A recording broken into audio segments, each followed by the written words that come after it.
ধুলায় ধূসর ঢাকা, বিপদসীমা ছাড়িয়েছে বায়ু দূষণের মাত্রা। দূষণজনিত মৃত্যুর ৮০% কারণ অস্বাস্থ্যকর বায়ু। অপরিকল্পিত নগরায়নকে দুষছেন নগর পরিকল্পনাবিদ। তরুণদের রাজনৈতিক দল গড়ার প্রস্তুতি। ফেব্রুয়ারি-মার্চে আসতে পারে ঘোষণা। গণ অভ্যুত্থানের আকাঙ্ক্ষা পূরণের প্রতিশ্রুতি। আস্থা অর্জনে আদর্শিক অবস্থান পরিষ্কারের পরামর্শ। নির্বাচন নিয়ে অন্তর্বর্তী সরকারের উদ্যোগকে স্বাগত জানালো যুক্তরাষ্ট্র। সুষ্ঠু ভোট নিশ্চিতে নজর রাখবে ওয়াশিংটন। গুম খুনের শিকার পরিবারগুলো ন্যায় বিচার পাবে বলে আশা। নতুন ৮০,০০০ রোহিঙ্গা ঢুকেছে বাংলাদেশে। মালয়েশিয়ার উচ্চ শিক্ষামন্ত্রীকে প্রধান উপদেষ্টা। বাস্তুচ্যুতদের জন্য জাতিসংঘের নিরাপদ অঞ্চল প্রতিষ্ঠায় সমর্থন। এবং ৩ মাসে ৪২,০০০ কোটি টাকার সুদ পরিশোধ করল সরকার। চলতি অর্থবছরের বরাদ্দের লক্ষ্য ছাড়িয়ে যাওয়ার শঙ্কা অর্থনীতিবিদদের। অর্থের সঠিক ব্যবহারের পরামর্শ।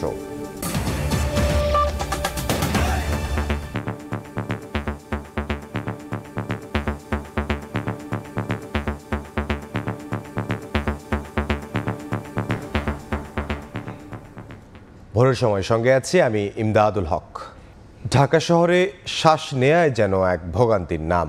বায়ু দূষণের মাত্রা ছাড়িয়েছে বিপদসীমা। পরিসংখ্যান বলছে বিশ্বে বায়ু দূষণের কারণে বছরে 2,72,000 অপরিণত শিশু জন্মগ্রহণ করে। আর বাংলাদেশে দূষণজনিত মৃত্যুর ৮০%-ই কারণ বায়ু দূষণ। বিশেষজ্ঞরা বলছেন দূষণের মূল কারণ অপরিকল্পিত নগরায়ন। বিস্তারিত চন্দ্রিমা চৌধুরীর প্রতিবেদনে। রাজধানীর মোহাম্মদপুর বেড়িবাঁধ নির্মাণ নীতিমালার তোয়াক্কা না করে চলছে সংস্কার কাজ। রাস্তার পাশে খোলা নির্মাণ সামগ্রী দেখে মনে হতে পারে যেন ধুলা ওড়ানোর জন্যই এত আয়োজন।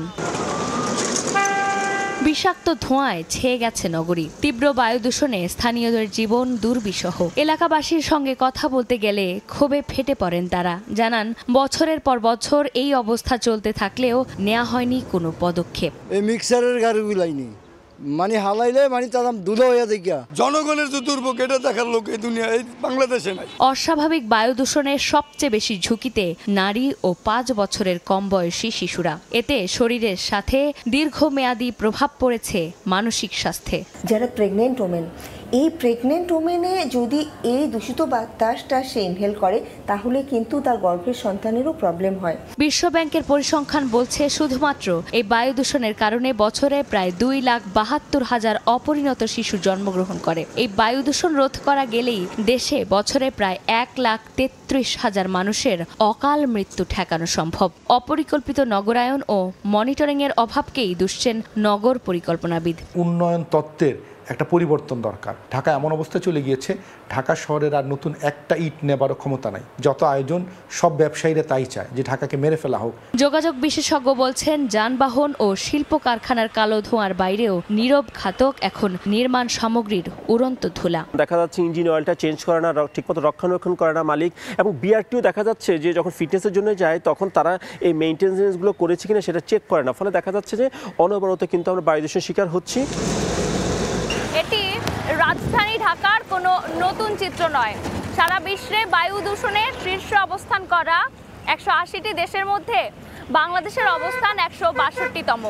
প্রতি বছর দূষণজনিত কারণে যে পরিমাণ মানুষের মৃত্যু হয় তার মধ্যে 80% মানুষের মৃত্যু হয় বায়ু দূষণের কারণে। অথচ সারা শহর জুড়ে কোনো নিয়ম নীতির তোয়াক্কা না করে চলছে উন্নয়নমূলক কর্মকাণ্ড। পরিবেশবিদরা বলছেন দেশে আইন থাকলেও তা প্রয়োগের সদিচ্ছার অভাবেই তার বাস্তবায়ন নেই। Laws, policy, rules, regulation is enough.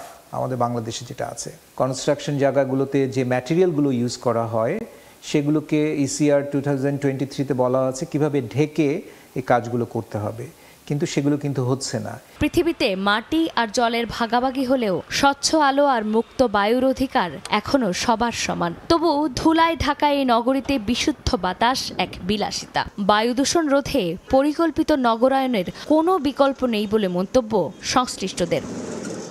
Chandrima Chowdhury, সময় সংবাদ, ঢাকা। এখনো নিয়ন্ত্রণের বাইরে ভারতের নয়াদিল্লির বায়ু দূষণ। শ্বাস প্রশ্বাসের সমস্যা, চোখ জ্বালা পোড়া, হৃদরোগ সহ দেখা দিয়েছে অন্যান্য স্বাস্থ্যগত জটিলতা। বাসিন্দাদের অভিযোগ দূষণ নিয়ন্ত্রণে ব্যর্থ দিল্লি সরকার। প্রথম দেখায় কুয়াশা মনে হলেও আদতে বায়ু দূষণে ঢেকে গেছে চারপাশ। দৃষ্টি সীমানা ঝাপসা হওয়ায় যানবাহনকে চলতে হচ্ছে অত্যন্ত সতর্কতার সঙ্গে। স্থানীয় সময়ে বুধবার ভারতের রাজধানী নয়াদিল্লির বায়ুর মান গিয়ে দাঁড়ায় অত্যন্ত অস্বাস্থ্যকর পর্যায়ে। এতে নানাবিধ সমস্যার সম্মুখীন হন গাড়ি চালকেরা। দুর্ঘটনা এড়াতে একটু পরপর ব্রেক কষতে হয় বলে জানান তারা। এখানেই শেষ নয়, বিভিন্ন ধরনের স্বাস্থ্য সমস্যায় ভোগেন বাসিন্দারা। স্থানীয়দের দাবি, প্রতি বছর শীত আসার সঙ্গে সঙ্গে বাড়তে থাকে দূষণের মাত্রা। চোখ জ্বালাপোড়া করছে, এমনকি শ্বাস প্রশ্বাসেও সমস্যা হচ্ছে। সকালবেলা কফের সঙ্গেও কালো কালো ময়লা বের হয়। প্রতি বছর পাঞ্জাব, হরিয়ানা ও উত্তরপ্রদেশের কৃষকদের প্রতিনিয়ত ফসলের অবশিষ্টাংশ পোড়ানোর কারণে এই দূষণের সৃষ্টি হচ্ছে বলে জানান বিশেষজ্ঞরা। পরিস্থিতি মোকাবিলায় রাস্তায় পানি ছেটানো, নির্মাণ কাজ স্থগিত, ব্যক্তিগত গাড়ি ব্যবহারে নিরুৎসাহিত করার পাশাপাশি নানা উদ্যোগ নিয়েছে দিল্লি কর্তৃপক্ষ। তবুও সুফল পাচ্ছেন না শহরবাসী।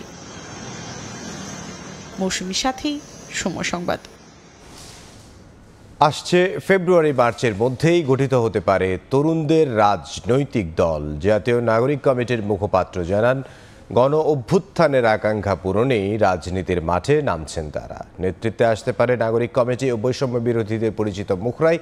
সংগঠক হান্নান মাসুদ বলছেন, দল হলেও তাদের দুই সংগঠনকে বিলুপ্ত করা হবে না। একজন বিশ্লেষক মনে করেন, আস্থা অর্জনে নতুন দলকে আদর্শিক অবস্থান পরিষ্কার করতে হবে। হাসান ওয়ালির প্রতিবেদন। জুলাই আগস্ট অভ্যুত্থানে রাজপথে নেমে আসেন ছাত্র, শ্রমিক, দিনমজুর থেকে শুরু করে সাধারণ মানুষ। শ্রেণী বৈষম্য ভুলে কাঁধে কাঁধ মিলিয়ে স্বৈরাচার হটানোর আন্দোলনে ছিলেন নির্ভীক। ৫ আগস্ট শেখ হাসিনার পতনের পর এদের অনেকেই সম্পৃক্ত হন রাজনৈতিক কর্মকাণ্ডে। দেশব্যাপী চাউর হয় শিক্ষার্থীদের নেতৃত্বে আসছে রাজনৈতিক দল। দেশের সর্বস্তরের জাতীয় নাগরিক কমিটি আত্মপ্রকাশ করে আন্দোলনকারীদের নেতৃত্বে। ১৪৭ সদস্য বিশিষ্ট কেন্দ্রীয় কমিটি ছাড়াও এখন পর্যন্ত দেশের ৬৭টি থানা ও উপজেলায় প্রতিনিধি কমিটি করেছে সংগঠনটি। একই সঙ্গে সারা দেশের শিক্ষার্থীদের একত্রিত করছে বৈষম্য বিরোধী ছাত্র আন্দোলন। এখন পর্যন্ত দেশের ১৭টি জেলা, ৩টি মহানগর, একটি বিশ্ববিদ্যালয় ও একটি পলিটেকনিক ইনস্টিটিউটে আহ্বায়ক কমিটি করেছে তারা। ইয়াং ফেসকে আনার জন্য এটা খুবই গুরুত্বপূর্ণ। সামান্তে শারমিন, তরুণ এই মুখ, মুখপাত্রের দায়িত্ব পালন করছেন নাগরিক কমিটির। চোখে মুখে স্বপ্ন, তারুণ্যের আকাঙ্ক্ষা বাস্তবায়নের। অভ্যুত্থান তাদেরকে যেই এক্সপিরিয়েন্স, যেই অভিজ্ঞতার মধ্যে দিয়ে নিয়ে গেছে, তার মধ্যে দিয়ে তার একটা মূলগত চরিত্রের একটা মূলগত পরিবর্তন ঘটেছে। এই পরিবর্তনের মধ্যে দিয়ে তারা আসলে বাংলাদেশে যে নতুন সম্ভাবনা আছে সেখানে পার্ট প্লে করতে চান। অভ্যুত্থানে প্রত্যেকটা মানুষকে খুঁজে বের করা, যারা নিজেদের প্রাণ ভয় বাদ রেখে তারা নিজেদেরকে বিলিয়ে দেওয়ার জন্য মাঠে নেমেছিল, সেই মানুষগুলোকে আমরা খুঁজছি, সেই তরুণ নেতৃত্ব আমরা খুঁজছি। ২৪ অভ্যুত্থানের নেতৃত্ব দেওয়া বৈষম্য বিরোধী ছাত্র আন্দোলন এবং পরে গঠিত নাগরিক কমিটি বিলুপ্ত করার পরিকল্পনা নেই শিক্ষার্থীদের। দুই সংগঠনের পরিচিত মুখগুলোকে দেখা যেতে পারে নতুন দলে। কেউ যদি নাগরিক কমিটিতে চলে যেতে চায় বা যে রাজনৈতিক দলটি হবে সেই রাজনৈতিক দলে চলে যেতে চায়, সেই ক্ষেত্রে এখান থেকে পদত্যাগ করে তাদেরকে যেতে হবে। আর যারা থাকবে তারা এটাকে বিপ্লবের প্রতীক হিসেবে, বিপ্লবের সিম্বল হিসেবে এটাকে ধারণ করবে, একতার জায়গা হিসেবে এটাকে ধারণ করবে। জাতীয় নাগরিক কমিটি থাকবে এবং সেই সাথে একটি নতুন রাজনৈতিক দলও থাকবে, এবং আমরা মনে করি যে অসংখ্য নতুন রাজনৈতিক দল হওয়া উচিত এবং তরুণদের নেতৃত্বে আসা উচিত। বাংলাদেশে নতুন রাজনৈতিক দল গঠন নতুন কোনো বিষয় নয়। কখনো আওয়ামী লীগ, আবার কখনো বিএনপি ভেঙে অনেকেই চেষ্টা করেছেন। আবার নিকট অতীতে কোটা আন্দোলন ও পরে ডাকসুর ভিপি হয়েও দল গঠনের ঘটনা ঘটেছে। রাজনীতিতে এদের প্রভাব কতটা, সে নিয়ে আছে প্রশ্ন। এই দলগুলো ওই অর্থে, তবে সাম্প্রতিক প্রেক্ষাপট পুরোই ভিন্ন। স্বৈরাচার বিরোধী ঐতিহাসিক গণ অভ্যুত্থান এবং রাজনীতির মাঠ থেকে আওয়ামী লীগের পলায়ন তৈরি করেছে নতুন বাস্তবতা। এখন একটা দল যদি আবার নতুন করে বাংলাদেশে দাঁড়াতে হয়, তাহলে খুব সিম্পল, একেবারে সাদামাটা ইয়েতে তাদেরকে আওয়ামী লীগ, বিএনপি, যে দুটো প্রধান রাজনৈতিক দল বাংলাদেশে, বা জামাতে ইসলামী, এদের একটা আদর্শিক প্ল্যাটফর্মের জায়গাটা ভিন্ন ভিন্ন, সেরকম একটা আদর্শিক জায়গা থাকতে হবে। এই মুহূর্তে নির্বাচন কমিশনে নিবন্ধিত রাজনৈতিক দলের সংখ্যা ৪৮টি, যার কয়েকটি নিবন্ধিত হয়েছে ৫ আগস্টের পর। হাসান ওয়ালি, সময় সংবাদ, ঢাকা। অন্তর্বর্তীকালীন সরকারের প্রধান উপদেষ্টা নির্বাচনের যে সময়সীমা বেঁধে দিয়েছেন, সে সময়ের মধ্যেই সুষ্ঠু ও নিরপেক্ষ নির্বাচন অনুষ্ঠিত হবে। নির্বাচন ব্যবস্থা সংস্কার কমিশনের প্রধান বদিউল আলম মজুমদার একথা বলেছেন বুধবার সন্ধ্যায় রংপুর সার্কিট হাউসে সাংবাদিকদের কথা বলেন তিনি। গঠনই করা হয়েছে যাতে সুষ্ঠু নির্বাচন ব্যবস্থা সংস্কার নিয়ে স্থানীয় প্রশাসন, রাজনৈতিক দল ও সুশীল সমাজসহ বিভিন্ন স্তরের মানুষের সঙ্গে মুক্ত আলোচনা করতে বুধবার রংপুরে পৌঁছান নির্বাচন ব্যবস্থা সংস্কার কমিশনের প্রধান বদিউল আলম মজুমদার। জেলা সার্কিট হাউসে সাংবাদিকদের সঙ্গে আলাপকালে স্বাভাবিকভাবেই ওঠে নির্বাচনী রোডম্যাপ প্রসঙ্গ। অন্তর্বর্তীকালীন সরকারের প্রধান তিনি একটা সময়সীমা এর মধ্যে ঘোষণা করেছেন, তা আমি আশা করি সেই সময়সীমা অনুযায়ী একটা সুষ্ঠু, নিরপেক্ষ এবং প্রতিযোগিতামূলক, অংশগ্রহণমূলক নির্বাচন অনুষ্ঠিত হবে। যে আইনে নির্বাচন কমিশন গঠন করা হয়েছে তা ত্রুটিপূর্ণ উল্লেখ করে বদিউল আলম বলেন, দুর্বল আইন দিয়েও সঠিক নির্বাচন কমিশন গঠন করা সম্ভব হয়েছে। আইনের অধীনে নির্বাচন কমিশন গঠন করা হয়েছে, সে আইনটা ত্রুটিপূর্ণ, অনেক সমালোচনা আছে, আমরা নিজেরাও সমালোচনা করেছি। তবে দুর্বল আইনের মাধ্যমেও সঠিক ব্যক্তিদেরকে নিয়ে নির্বাচন কমিশন গঠন করা সম্ভব। আগামী নির্বাচন হবে অন্তর্বর্তীকালীন সরকারের অধীনে, এবং এটা কোনো পক্ষপাতদুষ্ট সরকার নয়, কারো প্রতি পক্ষপাতদুষ্ট আচরণ করবে না।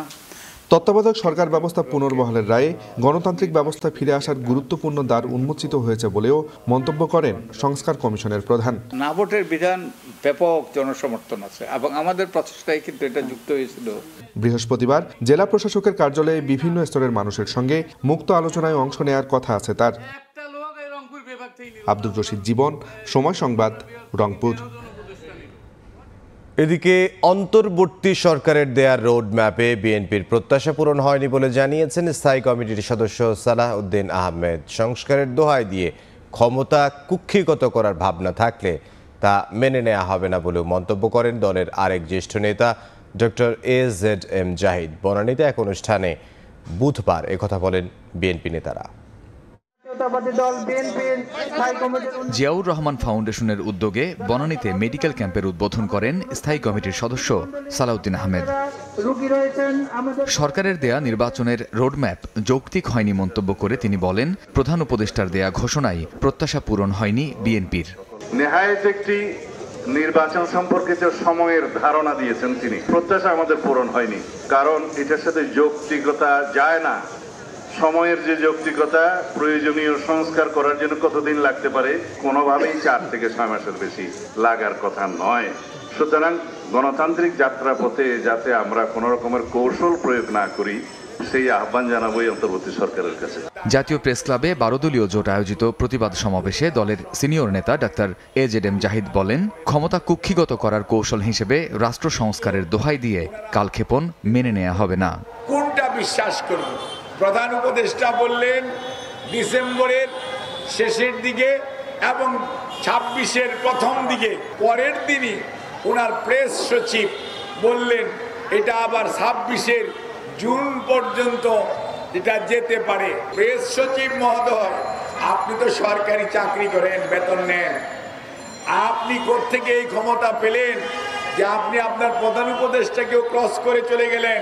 কয়েকজন এমন কথা বলেন 53 বছরের রাজনীতিবিদরা নাকি সংস্কারই করে নাই। জিয়াউর রহমান সাহেব এসে বহুদলীয় গণতন্ত্র চালু করলেন, এটা সংস্কার না।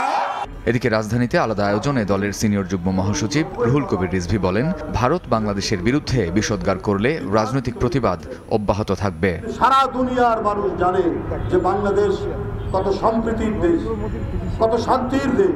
কামরুজ্জামান মামুন, সময় সংবাদ, ঢাকা।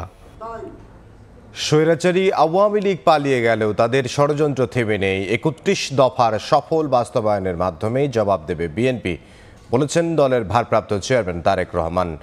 রাষ্ট্র সংস্কারে বিএনপির ঢাকা বিভাগীয় কর্মশালায় তিনি কথা বলেন। দলের ঢাকা বিভাগীয় কর্মশালায় অংশ নেন টাঙ্গাইল, গাজীপুর ও নারায়ণগঞ্জের নেতাকর্মীরা। এ সময় 31 দফা বাস্তবায়নে নেতাকর্মীদের এক হয়ে কাজ করার আহ্বানও জানান তারেক রহমান।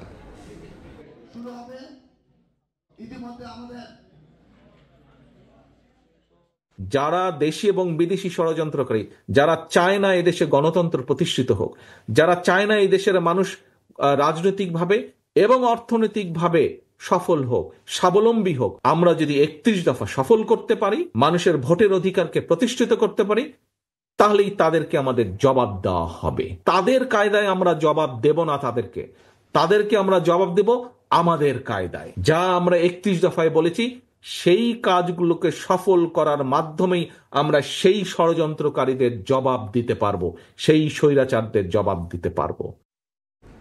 জাতীয় নির্বাচন নিয়ে অন্তর্বর্তী সরকারের উদ্যোগকে স্বাগত জানালো যুক্তরাষ্ট্র। স্থানীয় সময় বুধবার যুক্তরাষ্ট্রের পররাষ্ট্র মন্ত্রণালয়ের এক ব্রিফিংয়ে হোয়াইট হাউসের সাবেক প্রেস সেক্রেটারি বেদান্ত প্যাটেল বলেন, নির্বাচনী প্রক্রিয়ার বিষয়টি মনিটরিং করবে ওয়াশিংটন। গত 2 দশকে গুম খুনের শিকার পরিবারগুলো ন্যায় বিচার পাবে বলেও আশা প্রকাশ করেন তিনি।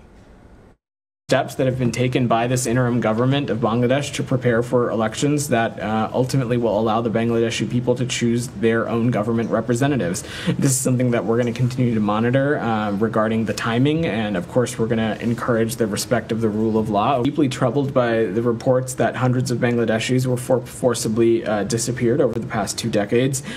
Enforced disappearance is an egregious human rights violation. We welcome efforts by the interim government to investigate these crimes and encourage fair and transparent processes. মিয়ানমারের রাখাইন রাজ্যে সাম্প্রতিক সহিংসতার পর গত কয়েক মাসে নতুন করে ৮০,০০০-এরও বেশি রোহিঙ্গা বাংলাদেশে প্রবেশ করেছে বলে জানিয়েছেন প্রধান উপদেষ্টা ডক্টর মোহাম্মদ ইউনুস। বুধবার মিশরের রাজধানী কায়রোতে মালয়েশিয়ার উচ্চশিক্ষামন্ত্রী ডক্টর জাম্বরি আব্দুল কাদিরের সঙ্গে বৈঠকে তিনি একথা জানান। রাখাইন রাজ্যের বাস্তুচ্যুত লোকদের জন্য জাতিসংঘের তত্ত্বাবধানে একটি নিরাপদ অঞ্চল প্রতিষ্ঠার বিষয়েও সমর্থন ব্যক্ত করেন প্রধান উপদেষ্টা। আজ কায়রোর আল আজহার বিশ্ববিদ্যালয়ে ভাষণ দেবেন ডক্টর মোহাম্মদ ইউনুস। এছাড়াও D8 সম্মেলনে স্বাগত বক্তব্য দেবেন তিনি। শীর্ষ সম্মেলনের ফাঁকে কয়েকটি D8 সদস্য রাষ্ট্রের সরকার প্রধানের সঙ্গে দ্বিপক্ষীয় বৈঠক করবেন প্রধান উপদেষ্টা। এর আগে মিশরে পৌঁছে দেশটির পাবলিক বিজনেস সেক্টরের মন্ত্রী মোহাম্মদ শিমির সঙ্গে সংক্ষিপ্ত বৈঠক করেন তিনি।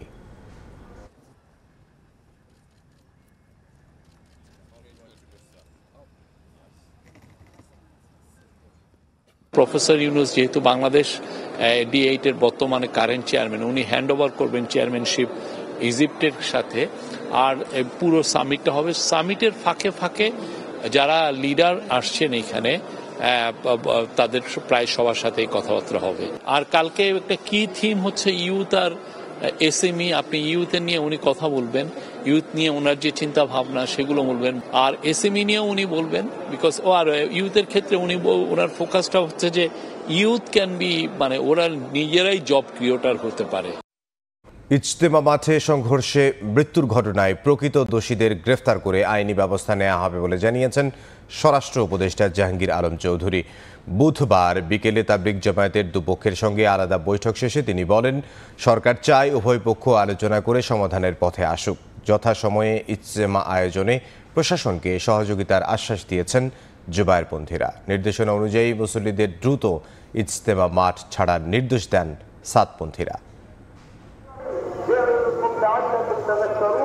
টঙ্গীর তুরাগ তীরে 1967 সাল থেকে মুসলিম বিশ্বের দ্বিতীয় বৃহত্তম জমায়েত বিশ্ব ইজতেমা অনুষ্ঠিত হচ্ছে। বিশ্বের বিভিন্ন প্রান্ত থেকে ধর্মপ্রাণ মুসল্লিরা অংশ নেন। 2018 সাল থেকে মাওলানা সাদ ও জুবায়ের অনুসারীদের মধ্যে বিভেদ সৃষ্টি হয়। সেই বিভেদ বেশ কয়েকবার রূপ নেয় রক্তক্ষয়ী সংঘর্ষে।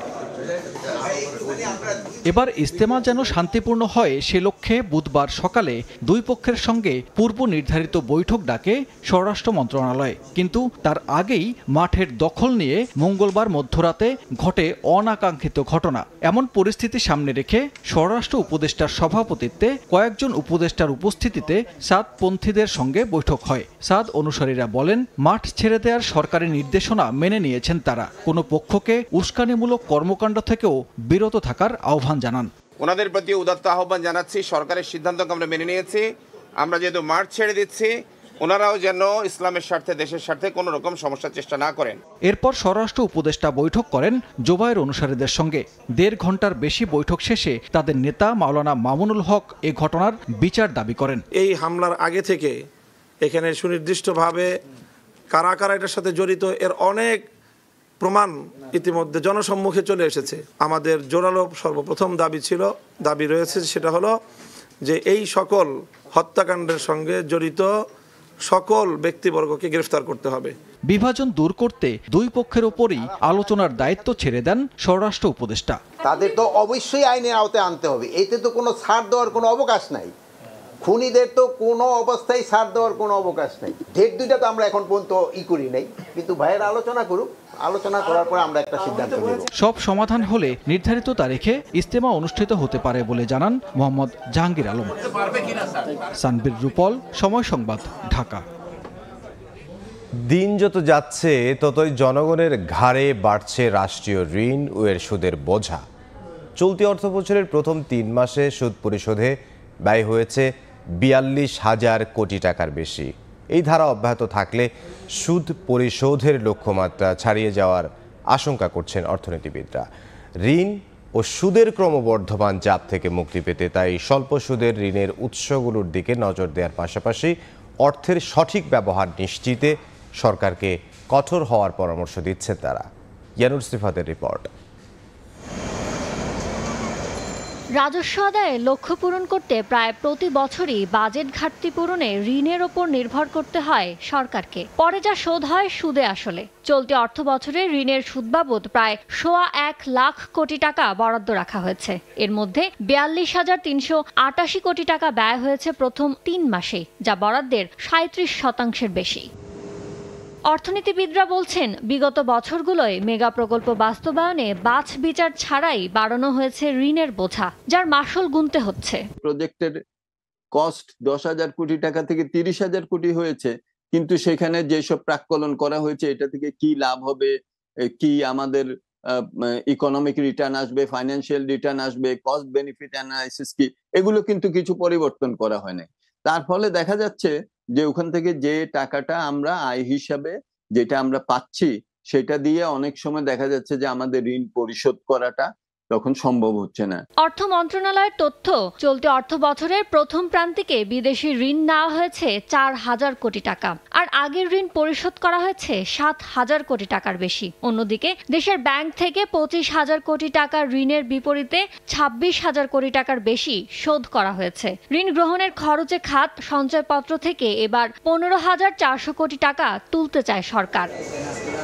অর্থ ব্যয়ে দূরদর্শী না হলে এসব ঋণের টাকা গলার কাটা হয়ে দাঁড়াবে বলে সতর্ক করছেন অর্থনীতিবিদরা। আমাদের এই ঋণের বোঝাটা কিন্তু অনেক বেড়ে গেছে, যার ফলে আমরা আমাদের যে আয় করছি তার কিন্তু একটা বড় অংশই আমাদের ঋণ এবং তার সুদ পরিশোধে ব্যয় করতে হচ্ছে। আমাদেরকে বেছে বেছে ঋণটা নিতে হবে এবং ঋণটাকে সঠিকভাবে উৎপাদনশীল খাতে বের করতে হবে, যাতে ঋণটা আমাদের বোঝা না বাড়ায়।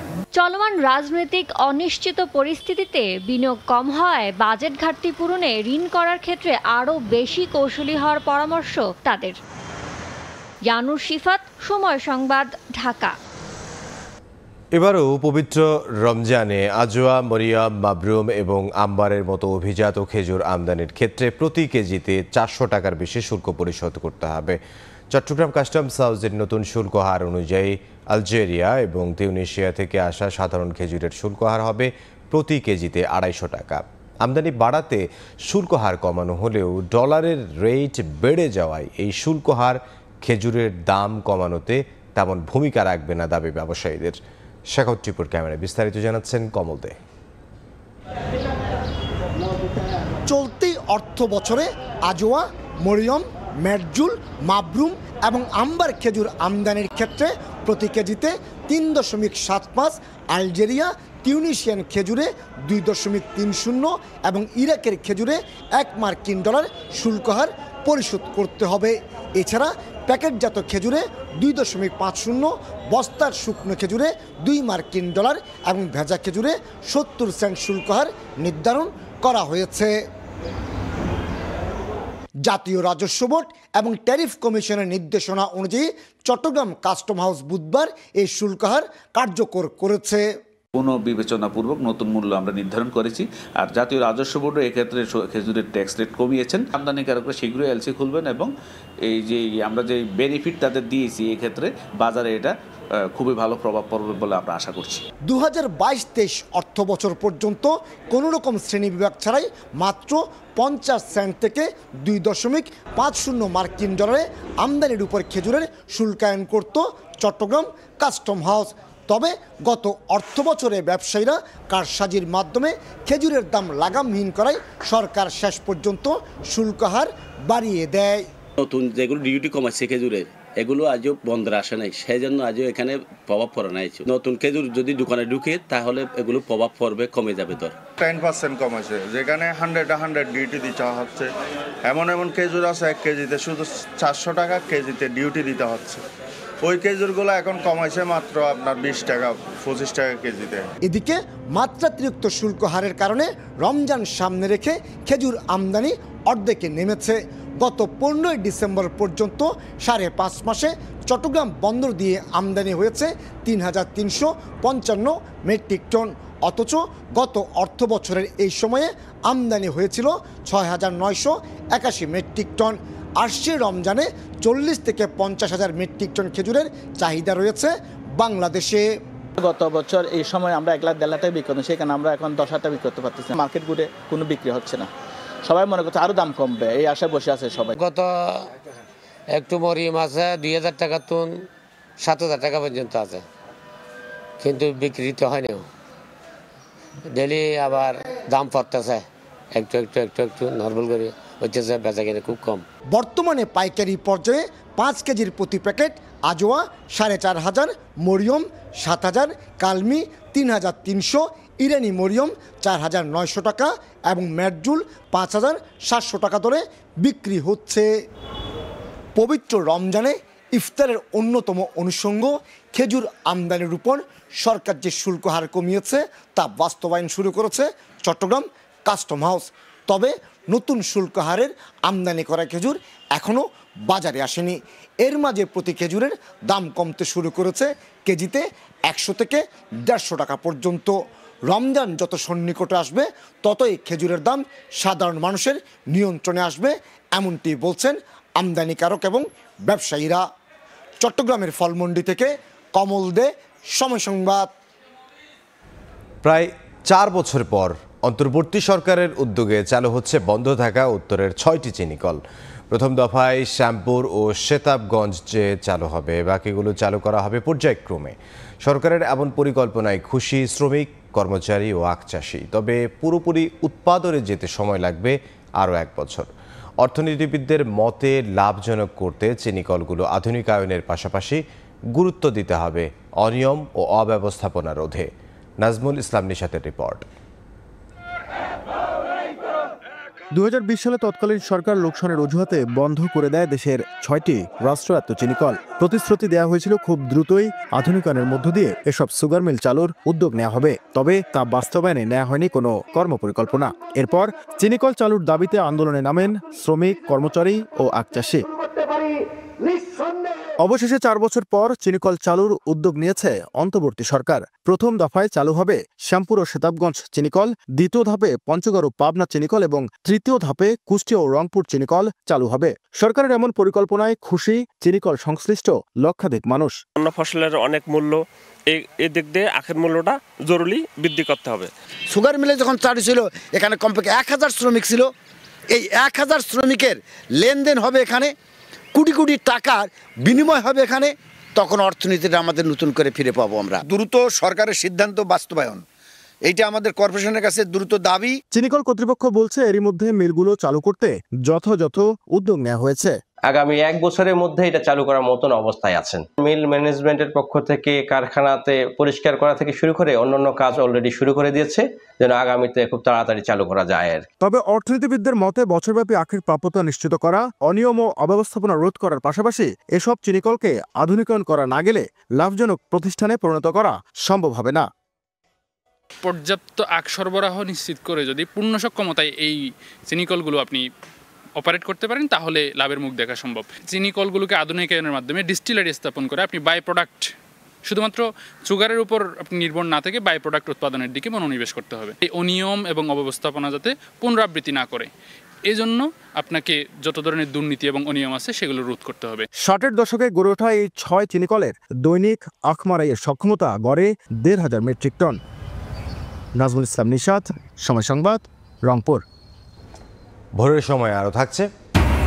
দক্ষিণের বেশিরভাগ বাস টার্মিনালের বেহাল দশা, সড়কের উপরই চলে যাত্রী ওঠানামা, দীর্ঘ যানজটে অন্তহীন ভোগান্তি। আধুনিকায়নে নতুন প্রকল্প নেয়ার দাবি কর্তৃপক্ষের। বিগত বছরে যারা সরকার হিসেবে দেশ পরিচালনা করেছে তারাই ইসলামী আন্দোলন বাংলাদেশকে সিঁড়ি হিসেবে ব্যবহার করে পরগাছার ভূমিকায় রেখেছে। ইসলামী আন্দোলন বাংলাদেশকে বারবার ধোঁকা দিয়ে বোকা বানানোর আর সুযোগ নেই বলে মন্তব্য করেছেন ইসলামী আন্দোলন বাংলাদেশের আমির মুফতি সৈয়দ মোহাম্মদ রেজাউল করিম। বুধবার বিকেলে রংপুরের ইসলামী আন্দোলন বাংলাদেশের গণসমাবেশে প্রধান অতিথির বক্তব্যে একথা বলেন তিনি। এই 53 বছরে যারা দেশ পরিচালনা করেছে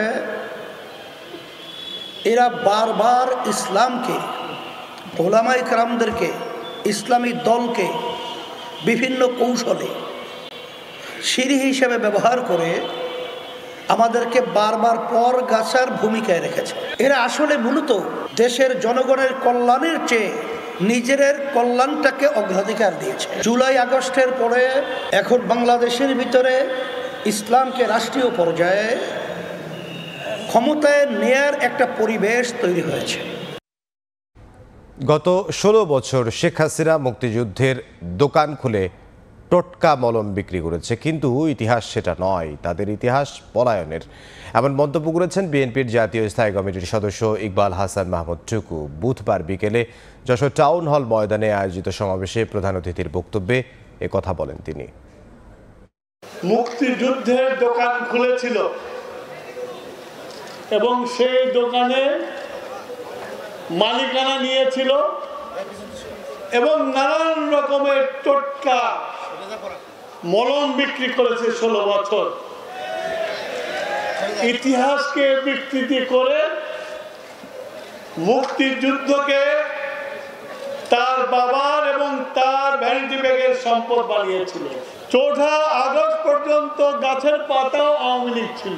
আমরা 16 বছর আন্দোলন করেছি এবং শেষ পর্যন্ত 5 আগস্ট গণ অভ্যুত্থানের পরে আর কাউকে খুঁজে পাওয়া যায় না। দেখছেন ভোরের সময় উত্তরের জেলাগুলোতে অনুভূত হচ্ছে কনকনে ঠান্ডা, ভোগান্তি বাড়ছে জনজীবনে। শীতের খবর জানাতে ঠাকুরগাঁও শহরে আছেন সহকর্মী জিয়াউর রহমান বকুল, সরাসরি যাব তার কাছে।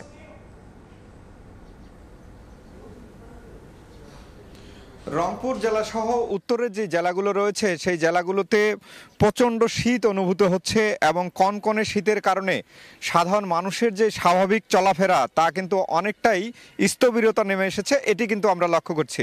আমরা বলতে পারি যে ঠাকুরগাঁও জেলা শহরের এটি হচ্ছে টাঙ্গন ব্রিজ এলাকা, অর্থাৎ আটগ্যালারি এলাকা বলে। এই এলাকাটা সবসময় কিন্তু লোকজনের সমাগম থাকে। আমরা সকাল থেকেই এখানে আসার পরে দেখছি যে সাধারণ মানুষের যে স্বাভাবিক চলাফেরা সেই চলাফেরা কিন্তু একদমই কম এবং শীতের যে কোনো অনুভূতি সেই অনুভূতির কারণেই কিন্তু চলাফেরা কমেছে, এমনটি কিন্তু আমরা জেনেছি।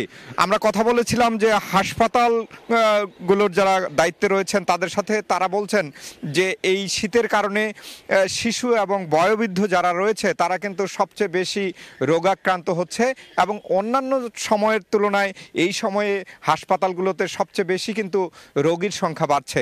পাশাপাশি আমরা লক্ষ্য করেছি যারা ছিন্নমূল মানুষ রয়েছে, যারা দরিদ্র মানুষ রয়েছে তাদের কষ্টটা অনেকটাই বেড়েছে, কারণ তাদের যেই শীত নিবারণের যেই বস্ত্র সেই বস্ত্রের অভাব কিন্তু লক্ষ্য করেছি। আমরা দেখেছি যে অন্যান্য সময়ে যেভাবে প্রশাসনের পক্ষ থেকে এবং বেসরকারি সংগঠনের পক্ষ থেকে শীত বস্ত্র নিয়ে সাধারণ মানুষ এবং ছিন্নমূল মানুষ বা দরিদ্র অসহায় মানুষের কাছে পৌঁছে দেওয়া হয় শীত বস্ত্র, এবার কিন্তু তেমনটি একদমই নগণ্য বলা চলে। এখন পর্যন্ত আমরা সেভাবে লক্ষ্য করিনি শীত বস্ত্র বিতরণের। তবে জেলা প্রশাসনের পক্ষ থেকে জানানো হয়েছে যে চাহিদাপত্র ত্রাণ মন্ত্রণালয়ে পাঠানো হয়েছিল, তার কিছু অংশ পাঠিয়েছে জেলা প্রশাসনের কাছে। চাহিদাপত্র অনুযায়ী এখনো পুরোপুরিভাবে শীতবস্ত্র দেওয়া হয়নি, এমনটি কিন্তু আমরা জানতে পেরেছি। তবে সবচেয়ে বড় বিষয় যে উত্তরের জেলাগুলোতে শীতের যে প্রকোপ বরাবরের মতো এবারও দিন যত যাচ্ছে ততই কিন্তু শীতের প্রকোপ বাড়ছে, এটি কিন্তু আমরা লক্ষ্য করছি। তবে এই শীতের কারণে এই এলাকার মানুষের মানুষের যেই দুর্ভোগ, সেই দুর্ভোগ কিন্তু বরাবরই বাড়ে। এটি কিন্তু আমরা সবসময় বলে থাকি যে এই অঞ্চলের মানুষ যারা বসবাস করে, যারা অসহায়, দরিদ্র এবং ছিন্নমূল মানুষ রয়েছে, তাদের কষ্টটা বরাবরই কিন্তু বাড়ে। তবে এই অবস্থার মধ্য দিয়েও তাদের জীবনযাপন করতে হয়। অনেকে আবার আমরা লক্ষ্য করেছি যে ভোর সকাল থেকেই যারা একদমই হচ্ছে কাজ না করলে তাদের অন্ন বা পরিবারের সংসার চালানো দায় হয়ে যাবে, তারা কিন্তু ছুটছেন কাজের সন্ধানে। তবে স্বাভাবিক যেই কাজকর্মে যাওয়ার যে বিষয়টি, সেটি কিন্তু সেভাবে আমরা লক্ষ্য করিনি। সে কারণে আমরা বলতে পারি যে অন্যান্য সময়ের তুলনায়, যেই স্বাভাবিক সময়ের তুলনায় সেভাবে কিন্তু মানুষের যেই চলাফেরা, সেই চলাফেরা কিন্তু অনেকটাই বিঘ্ন দেখা দিচ্ছে।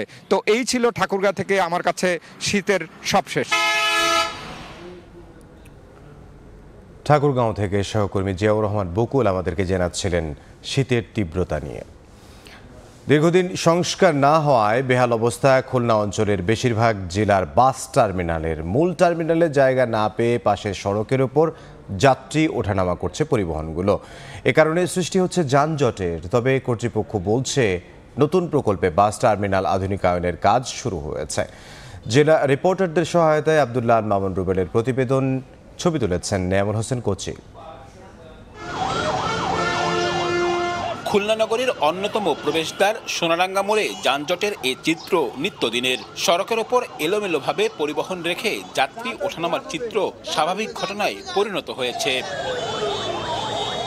1985 সালে 12 একর জায়গার ওপর খুলনা উন্নয়ন কর্তৃপক্ষ সোনারাঙ্গার এই বাস টার্মিনাল নির্মাণ করে, যা দক্ষিণ পশ্চিমাঞ্চলের সবথেকে বড় টার্মিনাল। তবে দীর্ঘদিনেও এখানে হয়নি কোনো সংস্কার বা উন্নয়ন কাজ। টার্মিনালের ভেতরে গর্ত, খানাখন্দে ভরা। বাধ্য হয়ে টার্মিনালের বাইরে মূল সড়কে গাড়ি রেখে যাত্রী নিতে বাধ্য হচ্ছেন পরিবহন শ্রমিকরা। এতে যানজট লেগেই থাকে গুরুত্বপূর্ণ এ সড়কটিতে, যার প্রভাব পড়ে পুরো শহরে। অটোগুলো আসে, রিক্সাগুলো আসে, তো মানুষের জন্য এটা খুবই মর্মান্তিক একটা অবস্থা। 15-16 বছর ধরে এটা চলমান অবস্থা। এটা তো আসলে কোনো সঠিক সমাধান এখনো হয়নি। বর্ষাকালে এখানে আঁঠি পর্যন্ত পানি হয়ে যায়, যার কারণে গাড়ি নামাইলে উঠানো সম্ভব হচ্ছে না। কেডিআরে বলা সত্ত্বেও তারা কোনো পদক্ষেপ নেয় না।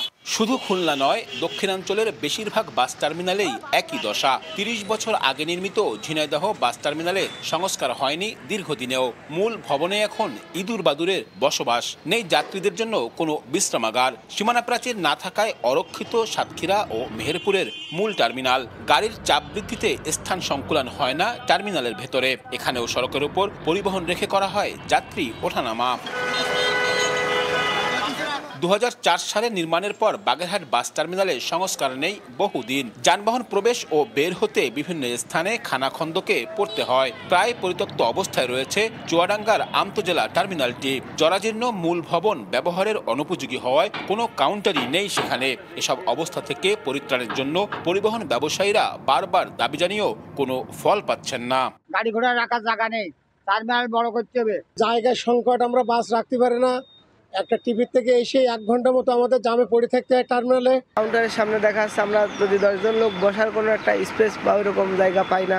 সব দিক থেকেই এই স্ট্যান্ডটা সমস্যা। মহিলাদের আরো ভোগান্তি খুব বিশাল হয়। সবারই বলা হয়েছে এই কাজ করব আজ এটা করবো, কাল এটা করবো। কোনো জায়গায় পৌরসভাওয়ালারা ঠিক মতো কাজ করে না। এতে আমরা সাধারণ মালিকরা খুব ক্ষতিগ্রস্ত হচ্ছি। এই সাথে সাথে আমাদের শ্রমিকরা খুব ক্ষতিগ্রস্ত হচ্ছে। সোনারাঙ্গা বাস টার্মিনালটির উন্নয়নে চলমান একটি প্রকল্প বাদেও একাধিক প্রকল্পের উদ্যোগ নেওয়া হয়েছে বলে জানায় খুলনা উন্নয়ন কর্তৃপক্ষ। আমাদের টার্মিনালের উত্তর যে পাশটা, সেখানে আমরা আরো প্রায় 30টা কাউন্টার তৈরি করব এবং 20 থেকে 25টা ওয়ার্কশপ তৈরি করে দেবো। যাত্রী বসারও কিছু ব্যবস্থা থাকবে, যেগুলো স্ট্যান্ডার্ড সেই হিসাবে ডিজাইন করা হয়েছে। সোনারাঙ্গা বাস টার্মিনাল দিয়ে দেশের প্রায় সবগুলো রুটে প্রতিদিন গড়ে 5 শতাধিক বাস চলাচল করে। আব্দুল্লাহ আল মামুন রুবেল, সময় সংবাদ। গৃহায়ণ কর্তৃপক্ষের জায়গা বরাদ্দের একটি স্লিপে অর্ধশত বছরের বেশি সময় ধরে খুলনার বাস্তুহারা কলোনিতে বাস করছেন হাজার খানেক পরিবার। প্রতিনিয়ত উচ্ছেদ আতঙ্কে দিন কাটে তাদের। এদিকে কলোনির বিভিন্ন এলাকায় প্লট আকারে বিক্রি করছে গৃহায়ণ কর্তৃপক্ষ। সেখানে বাসিন্দাদের সরাতে না পারায় প্লট মালিকরাও জায়গা বুঝে পাচ্ছেন না। গৃহায়ণ কর্তৃপক্ষ বলছে অবৈধভাবে দখলে থাকা প্লটগুলো দ্রুত উচ্ছেদ করে প্রকৃত মালিকদের বুঝিয়ে দেওয়া হবে। আব্দুল্লাহ আল মামুন রুবেলের আরও একটি প্রতিবেদন, ছবি তুলেছেন আব্দুল হালিম। 5 দশক ধরে বাস্তুহারার এই এলাকায় বাস করছেন 60 বছর বয়সী নজরুল ইসলাম। পৈতৃক ভিটা বলতে 450 বর্গফুটের এক চিলতে বাড়িকেই বোঝেন তার পরিবারের 8 সদস্য। যেখানে দলিল নয়, একটি স্লিপই তার ভরসা। 42টা প্লট বিক্রি করে দিয়েছে। আমাদের কোশ্চেন হচ্ছে নজরুল ইসলামের মতো একই গল্প খুলনার আরও 7 শতাধিক পরিবারে। 1972 সালে ছিন্নমূল মানুষের পুনর্বাসনের জন্য মুজগুন্ডিতে বাস্তুহারা কলোনি তৈরি করে গৃহায়ন কর্তৃপক্ষ।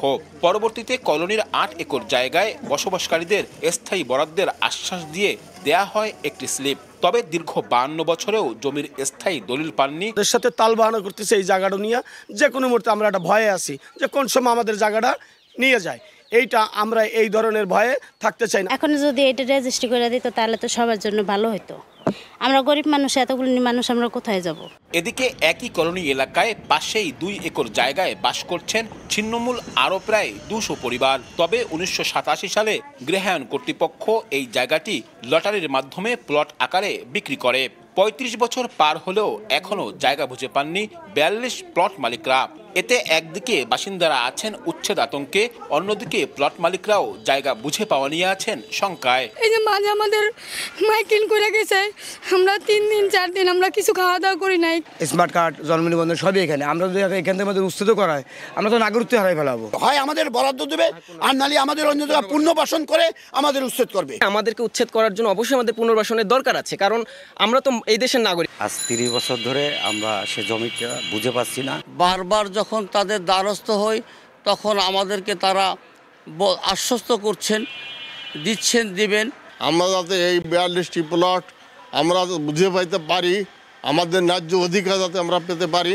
তবে গৃহায়ন কর্তৃপক্ষ বলছে অস্থায়ী বরাদ্দপ্রাপ্তদের স্থায়ী করার প্রক্রিয়া শুরু হয়েছে, আর অবৈধ দখলদারদেরও দ্রুত উচ্ছেদ করে প্রকৃত মালিকদের দ্রুত প্লট বুঝিয়ে দেওয়া হবে। আমরা আশাবাদী জানুয়ারির 3rd উইকে অর্থাৎ শেষ সপ্তাহের দিকে আমরা পুনরায় একটা উচ্ছেদ অভিযান পরিচালনা করার চিন্তা ভাবনা করছি, এবং এটা উচ্ছেদ অভিযান সম্পূর্ণ আইনানুগভাবে বিধি মোতাবেক করা হবে। খুলনা বাস্তুহারা কলোনি এলাকায় মোট 35 একর জায়গায় বর্তমানে প্রায় 8000 মানুষ বসবাস করেন। আব্দুল্লাহ আল মামুন রুবেল, সময় সংবাদ, খুলনা। বরিশাল শহরে দীর্ঘ বছর ধরে বাড়ি নির্মাণে সিটি কর্পোরেশন থেকে প্ল্যান না পাওয়ার অভিযোগ উঠেছে। নগর ভবনের কর্তৃপক্ষ ইমারত বিধিমালা 2008 নাকি 1996 সালের আইন মানবে, সেই রশি টানাটানিতে নাজেহাল শহরের বাসিন্দারা। ভোগান্তি লাঘবে এবার জোট বেঁধে আন্দোলনে নেমেছেন নগরবাসী। বিস্তারিত অপূর্ব রিপোর্টে। সাবেক প্রধানমন্ত্রী শেখ হাসিনার ফুফাতো ভাইয়ের ছেলে সেনিয়েবাদ সাদিক আব্দুল্লাহ বরিশাল সিটি কর্পোরেশনের মেয়র হন 2018 সালে। প্রচণ্ড দাপটে থাকা সাদিকের আমল থেকেই মূলত বরিশালে বাড়ির প্ল্যান না পাবার অভিযোগ বেশি ওঠে। সেই দীর্ঘসূত্রিতা কাটেনি এখনো। বছরের পর বছর ঘুরে বাড়ি নির্মাণ করতে চাইলেও প্ল্যান না পাওয়ায় এবার রাজপথে নেমেছেন ভুক্তভোগীরা। বুধবার নগর ভবনের সামনে মানববন্ধন করেন তারা। অভিযোগ, বহুতল ভবনের প্ল্যানের পাশাপাশি 5 তলা ভবনের প্ল্যানেও সিটি কর্পোরেশনের ফাইল নড়ে না। প্ল্যানের জন্য আজকে না কালকে না পরশুদিন শুধু হয়রানি করতেছে, এবং এরা প্ল্যান দিতেছে না, এবং তারা কোনো কথাও শুনতেছে না, তারা কোনো নির্ধারিত সময়ও দিতেছে না। এখানে আমাদের কোনো নাগরিক সুবিধা নাই, আমরা কিছুই পাই না। রাস্তা নেই, ঘাট নেই, রাতের বেলা লাইট জ্বলে না, এখানে ড্রেনেজ সিস্টেম সমস্যা। কিন্তু নগরে শুধু প্ল্যান নিয়ে আসে নানা রকম হয়রানি। তো এই হয়রানি পরিকল্পনার জন্য আমরা আজকে এখানে বাধ্য হয়েছি। 7 দিনের মধ্যে যদি আমাদের প্ল্যান অনুমোদন না করে তাহলে আমরা তাদেরকে অবঞ্চিত, বরিশাল সিটি কর্পোরেশন থেকে তাকে অবঞ্চিত ঘোষণা করব। অনতি বিলম্বে আমাদের এই জমাকৃত প্ল্যানগুলো পাস করুক, এবং সামনে যে প্ল্যানগুলো জমা হবে সেগুলো সহজ করুক। যেমন 2020 সালে অকার্যকর মাস্টার প্ল্যান, যেটার মেয়াদ শেষ হয়ে গেছে, সেই মাস্টার প্ল্যানের অজুহাত দিয়ে এলইউসি দিতেছে না, মানে প্ল্যান করার অনুমতি দিতেছে না। সিটি কর্পোরেশন কর্তৃপক্ষ বলছে সাবেক মেয়র সাদিক আব্দুল্লাহর চতুর্থ পরিষদ রেজলিউশন করে 2008 সালের ইমারত বিধিমালা অনুসরণের সিদ্ধান্ত নেয়, যা দেশের মধ্যে কেবল ঢাকার 2 সিটি কর্পোরেশনে বলবৎ। বরিশালে কার্যকর কঠিন। 1996 সালের বিধিমালা মানা হবে জানিয়ে সবাইকে নিয়ম মেনে বাড়ি নির্মাণের প্ল্যান আবেদনের পরামর্শ দেয়া হয়। যেহেতু কখনো কোনো আইন মানা হয়নি, আর এখন 96 বিধিমালা পুরোপুরি মানার কথা হচ্ছে, তখনই আসলে এই জটিলতাটা বেঁধেছে, এবং 30% প্ল্যান একদম 96 অনুযায়ী হয়তো পাবে। আর বাকি 30% হয়তো তাদের কিছু কারেকশন, সেটব্যাকের কিছু কারেকশন করলে তারাও অনুমোদনযোগ্য হবে প্ল্যানগুলা। কিন্তু বাকি প্ল্যানগুলো তাদের রাস্তাঘাটই আসলে পারমিট করে না। 1996 বিধিমালা ফলো করলে আমরা মোটামুটি আশা করতে পারি যে এই জটটা থাকবে না। এই জন্য আটকে রাখিনি, আমরা এটা তদন্ত করছি, তদন্ত হচ্ছে, তদন্তের পরে যেটা 96 বিধিমালার ভিতরে পড়ে যাবে স্বচ্ছভাবে আমরা সেটা ছেড়ে দেবো। বরিশাল সিটি কর্পোরেশনে গত 5 মাসে মাত্র 3টি প্ল্যান অনুমোদন হয়, আর আবেদন জমা আছে প্রায় 1000 বাড়ির প্ল্যানের। অপূর্ব অপু, সময় সংবাদ, বরিশাল।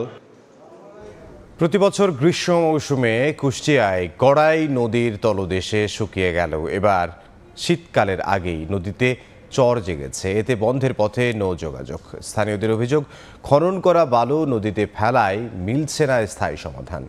দ্রুত কাজ শুরুর আশ্বাস পানি উন্নয়ন বোর্ড কর্মকর্তাদের। বাবুল হোসেনের ক্যামেরায় SM রাশেদের রিপোর্ট। বর্ষার স্রোতস্বিনী গড়াই কয়েক মাস যেতেই শুকিয়ে গেছে, নদীর মাঝখানে জেগেছে চর। গত 4 বছরে কুষ্টিয়ার এই নদীটি খনন করা হলেও প্রতি বছরই চর জেগেছে।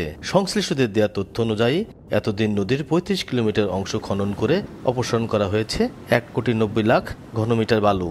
তবে এতেও নিশ্চিত করা যায়নি পানির প্রবাহ। সেচ কাজ ব্যাহত হওয়ায় ক্ষতির মুখে পড়েছেন চাষিরা।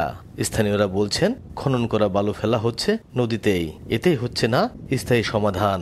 অগ্রিমে পানির স্বল্পতায় আমরা ভুগতেছি, পানি পাচ্ছি না। ম্যাক্সিমাম বাড়ি সাবমার্সিবল বসাচ্ছে, আর এই সাবমার্সিবলের কারণে আরও টিউবওয়েলাররা পানি পাচ্ছে না। নদীর বালিটা খনন করে নদীতেই ফেলে, যার জন্য নদী প্রতি বছরে এইভাবে চরে আবার পরিণত হয়। নৌকা চালাই, গড়াই নদী যদি মুখ বন্ধ হয়ে যায় তাহলে আমরা পদ্মায় যেতে পারি না, ভাড়া মারতে পারি না। নদীর ড্রেজিংটা করলে পারে পানির স্থিরতা ঠিক হলে সবাই মাছ, যারা মাহলদার আছে মাছ মেরে খায়, তারা জীবিকা নির্ভর করতে পারবে। পানি উন্নয়ন বোর্ডের কর্মকর্তারা বলছেন, নাব্য সংকট সমাধানে আগামী মাস থেকে শুরু হবে খনন কাজ।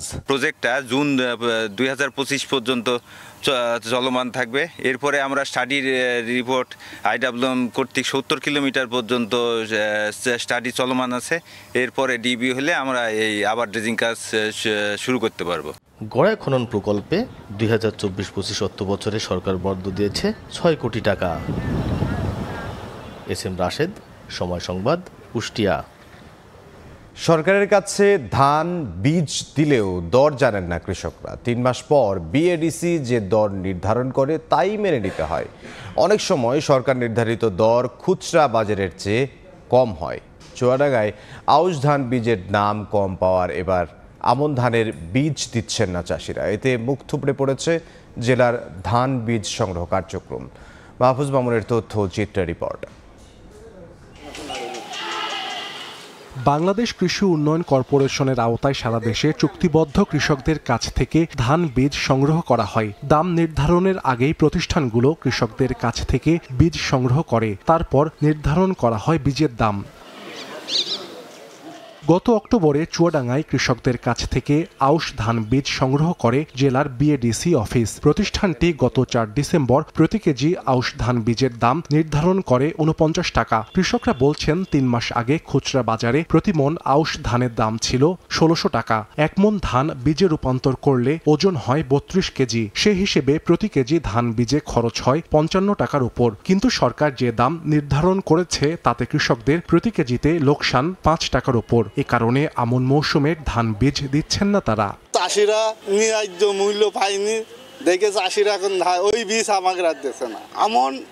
আমরা কিভাবে এই বীজ বিএডিসি থেকে দেব, যে আমাদের দ্বারাই সম্ভব হচ্ছে না। যদি আমরা কিছু লাভ না করতে তাহলে আমরা কি করছি, যারা বাইরে বাজারে বেচাকেনা করছে বাইরে, তারা তো কোনো কোয়ালিটি মেনটেন করে না। 50-60 জন লেবার এখানে কাজ করে আমরা অসহায়ের মতন বসে আছি। হ্যাঁ, এখানে চাষিরা যে মূল্য পায়নি। মনে আমাদের এখানে 8-10 কেজি করে ধান কমে যায়, কিন্তু বাইরে কৃষকরা যখন এই ধানটা বিক্রি করে তখন তারা 1 মনের দামই পায়। বিষয়টি ঊর্ধ্বতন কর্তৃপক্ষকে জানানো হবে বলে জানিয়েছে জেলার বীজ সংরক্ষণ অফিসের এ কর্মকর্তা। অভিযোগ বা কিছু বলার থাকে সেটা যদি আমাকে জানানো হয়, সেটা কেবলমাত্র আমি সদর দপ্তরে অভিহিত করতে পারবো। এর বেশি কিছু করার সুযোগ আমার নেই। গত মৌসুমে চুয়াডাঙ্গায় বিএডিসি অফিস 3246 মেট্রিক টন আউশ ধান বীজ সংগ্রহ করেছে। সময় সংবাদ, চুয়াডাঙ্গা। বাগেরহাটে বেড়েছে সব ধরনের সামুদ্রিক মাছের সরবরাহ, দাম ও সাধ্যের মধ্যে। সবশেষ খবর আমরা জানবো। শহরের কেবি মাছ বাজারে আছেন সহকর্মী আলী আকবর টুটুল। সরাসরি যাব তার কাছে। টুটুল, বাগেরহাটের কেবি মাছ বাজার, এই বাজারে আসলে এই বাজারে সবচেয়ে আসলে বেশি বিক্রি হয় এবং সামুদ্রিক মাছ। জেলার ভিতরে একমাত্র যে সামুদ্রিক মাছের হাট এই কেবি মাছ বাজার। এখানে আমরা দেখেছি যে আসলে আলো ফোটার সাথে সাথেই আসলে এখানে ক্রেতা বিক্রেতাদের হাক ডাকে আসলে মুখরিত হয়ে ওঠে প্রতিনিয়ত এর চিত্র। তবে আমরা জানি যে আসলে খুবই এই কয়েকদিনের মধ্যেই মাছের কিছুটা সরবরাহ আসলে কমেছে। সাগরের মাছ ধরা পড়ার কম কারণে কিন্তু এখানে আমরা দেখেছি যে প্যাকেটজাত মাছ এখানে বিক্রি হচ্ছে। হিমায়িত মাছ, এখানে ইলিশ মাছ এবং ঢেলা, চেলা এবং বিভিন্ন ধরনের সামুদ্রিক মাছ কিন্তু এই হাটে এখানে বিক্রি হয়। আমরা দেখতে পাচ্ছি যে অনেক ক্রেতারা কিন্তু এখানে ভিড় করেছেন। তারা কিন্তু এখন হাক ডাকে তারা কিন্তু এখানে প্রতি কেজি মাছ এখানে কিন্তু বিক্রি করবে এবং যারা ক্রয় করবেন তারা কিন্তু বিভিন্ন গ্রাম অঞ্চলে হাট বাজারে কিন্তু নিয়ে তারা কিন্তু বিক্রি করবেন। আমরা দেখতে পাচ্ছি যে আসলে প্যাকেটজাত মাছের যে হিমায়িত মাছ রয়েছে, সেই হিমায়িত মাছ আসলে এই এখন এই কেবি মাছ বাজারে কিন্তু এখন বেশ সরবরাহ হচ্ছে। তবে শীত মৌসুমে যদি যে সাগরে যে মাছ পড়ার কথা ছিল, সেই সাগরে আসলে সেই ধরনের মাছ না থাকার কারণে এই হিমায়িত মাছের উপর আসলে নির্ভর করে এবং এটা চিটাং থেকে এবং এই মাছগুলো এখানে ট্রাকের মাধ্যমে, ফ্রিজিংয়ের মাধ্যমে এখানে আসছে। আসার পরে কিন্তু এখানে প্রতিনিয়ত কিন্তু এখানে মাছ আসলে বিক্রি হয়। তবে আগের তুলনায় কিছুটা আসলে দাম বেড়েছে। আমরা এখানে দেখেছি যে আসলে প্রতি কেজি মাছে প্রায় 20 থেকে 50 টাকা পর্যন্ত আসলে দাম বেড়েছে। তবে এই ক্রেতাদের দাবি যে আসলে এই সময় আসলে গত বছর যে মৌসুমে যে মাছের দাম ছিল তার চেয়ে আসলে অনেক দাম বেশি বলে তারা কিন্তু দাবি করেছে। তবে এই হিমায়িত মাছের উপরে আসলে নির্ভর করে প্রতিদিন প্রায় কয়েক টন মাছ আসলে বিক্রি হয়। এখানে বিভিন্ন রকম রূপচাঁদা মাছ রয়েছে, ইলিশ মাছ রয়েছে এবং এছাড়া পোমা, ঢেলা এবং চেলা এবং সব ধরনের যে সামুদ্রিক মাছ এই হাটে কিন্তু আসলে বিক্রি হয়।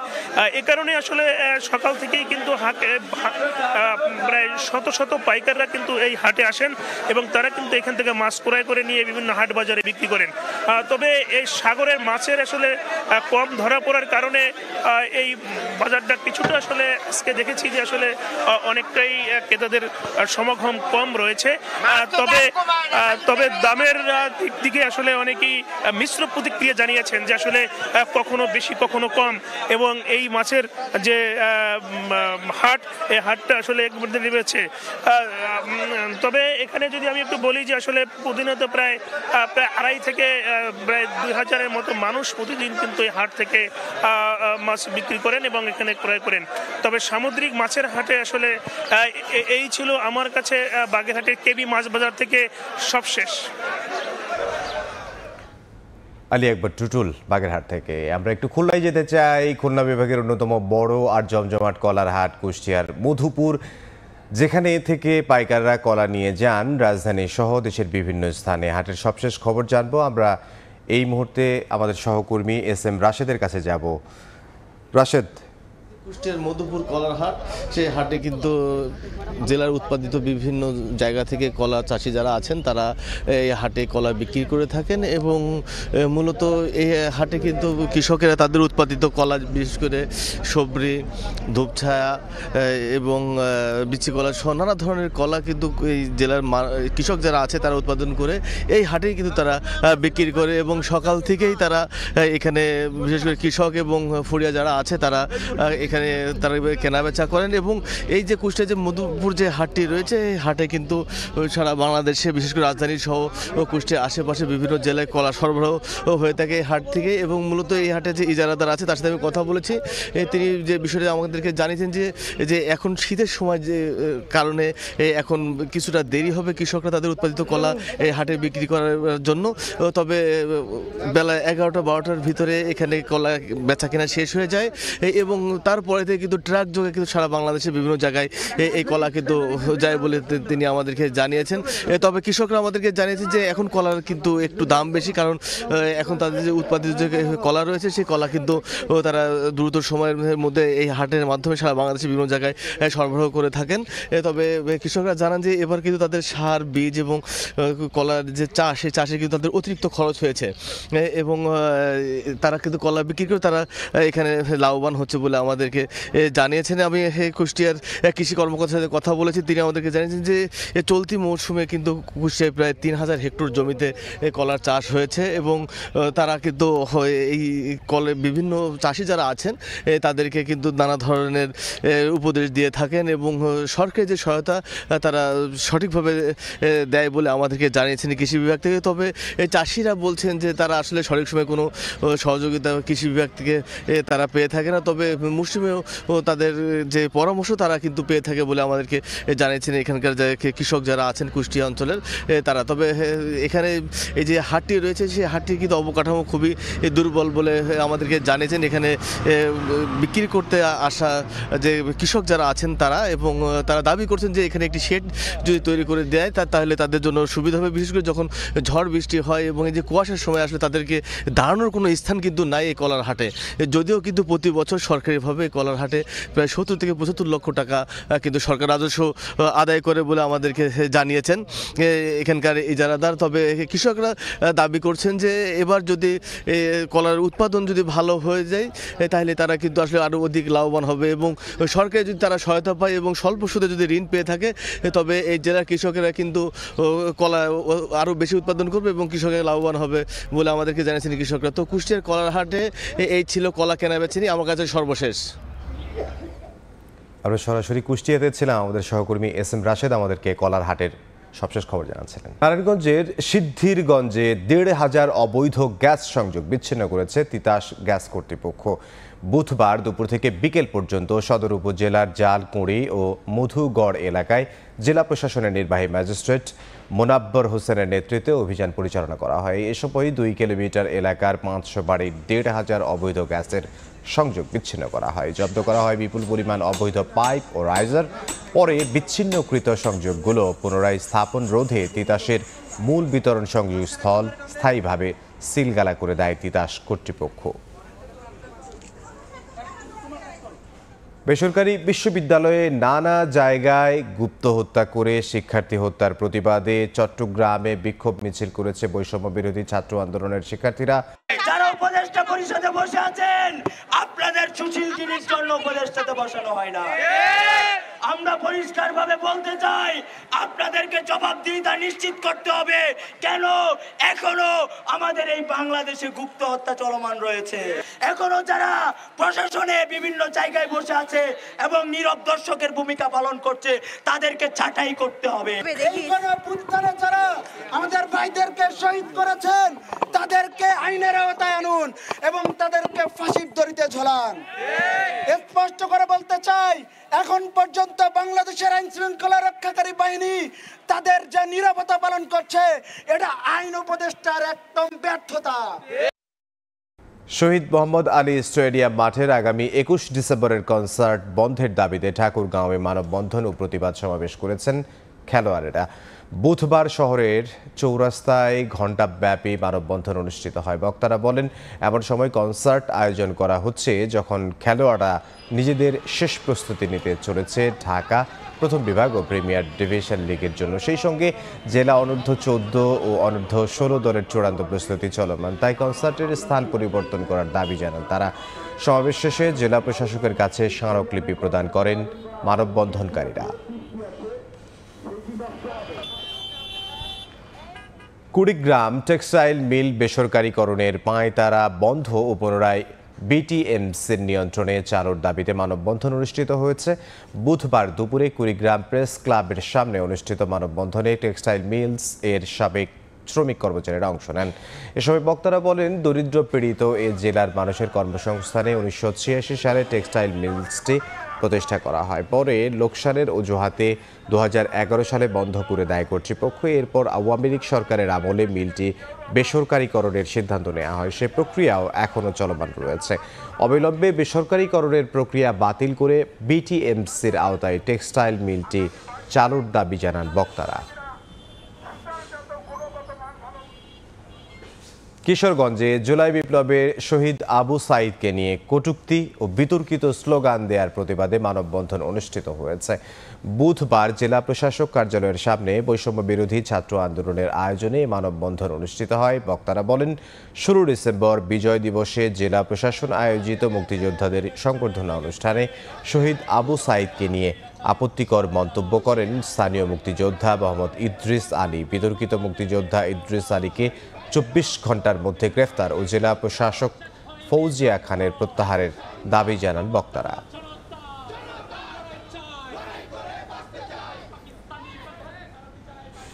রাজশাহীতে দেশের সব উপজেলার ডিজিটাল মানচিত্র প্রণয়ন প্রকল্পের অবহিতকরণ সেমিনার অনুষ্ঠিত হয়েছে। বুধবার দুপুরে নগরীর গ্র্যান্ড রিভার হোটেলে সেমিনারটি অনুষ্ঠিত হয়। সেমিনারে আলোচকরা বলেন, দেশের 495 উপজেলায় ডিজিটাল টপোগ্রাফিক্যাল মানচিত্র বা 3D মানচিত্র প্রস্তুত করা হচ্ছে। আকাশ চিত্র, মাঠ জরিপ ও প্রযুক্তির ব্যবহারে প্রস্তুত করা মানচিত্রের বৈশিষ্ট্য হচ্ছে সীমানা নির্দেশের পাশাপাশি ভূমির মালিকানা, অবকাঠামো, বৈশিষ্ট্য, ভৌগোলিক তথ্য সহ সব তথ্য পাওয়া যাবে। এই ম্যাপ সাধারণ মানুষ যেন সহজে ব্যবহার করতে পারেন, সেজন্য বেশি বেশি প্রচারণা চালানোর উপর গুরুত্ব দেন বক্তারা।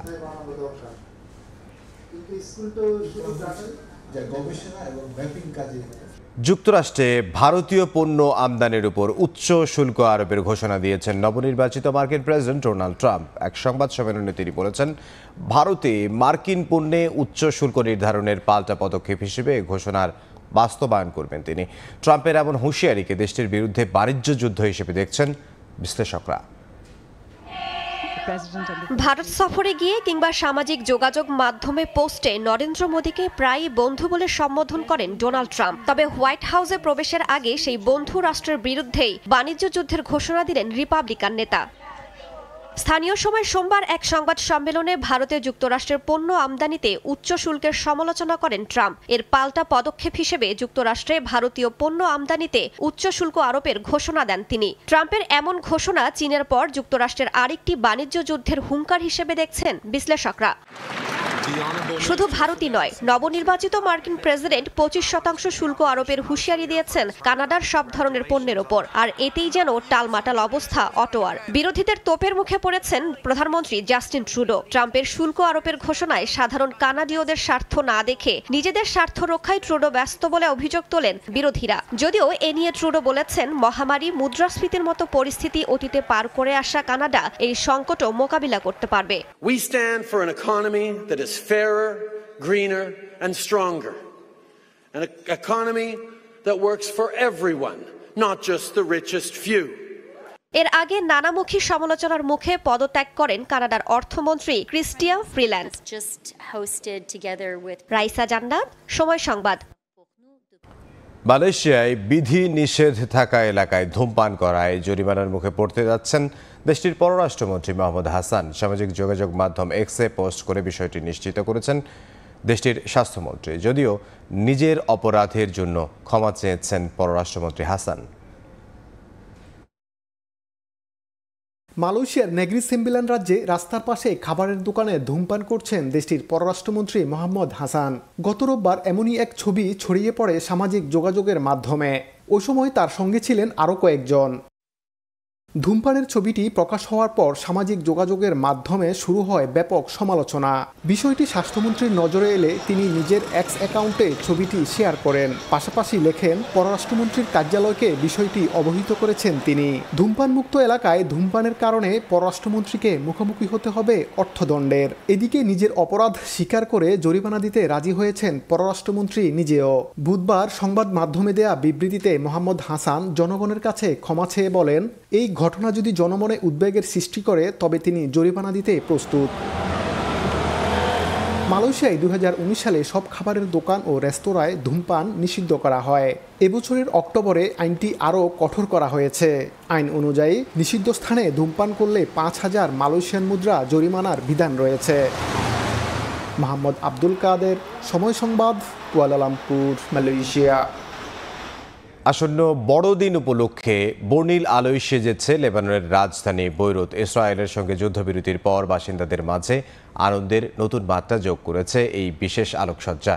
রাস্তার ধারের দোকানগুলোতে রয়েছে ক্রেতাদের উপচে পড়া ভিড়।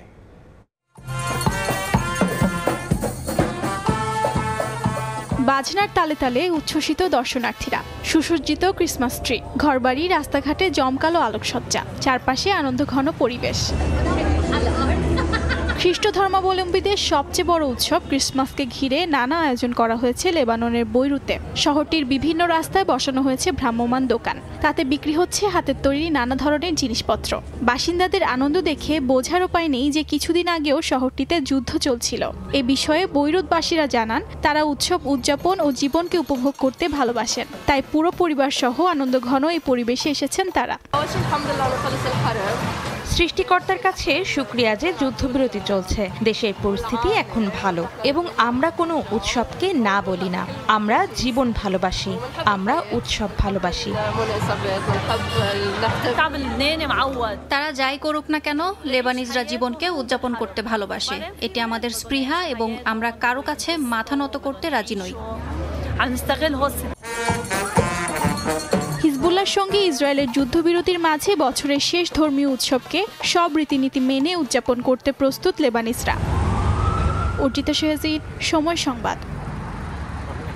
অত্যাধুনিক ও আকর্ষণীয় মডেলের গাড়ি তৈরির প্রতিযোগিতায় নেমেছে বিশ্বের শীর্ষস্থানীয় কোম্পানিগুলো। মালয়েশিয়ার ফিল্টন প্রথমবারের মতো তৈরি করেছে বৈদ্যুতিক গাড়ি, আর চীনা কোম্পানি বিওয়াইডি তৈরি করতে যাচ্ছে রোবট চালিত গাড়ি। অন্যদিকে সবাইকে টেক্কা দিতে জাপানের হোন্ডা ও নিসান যৌথভাবে তৈরি করবে তাক লাগানোর নতুন মডেলের গাড়ি।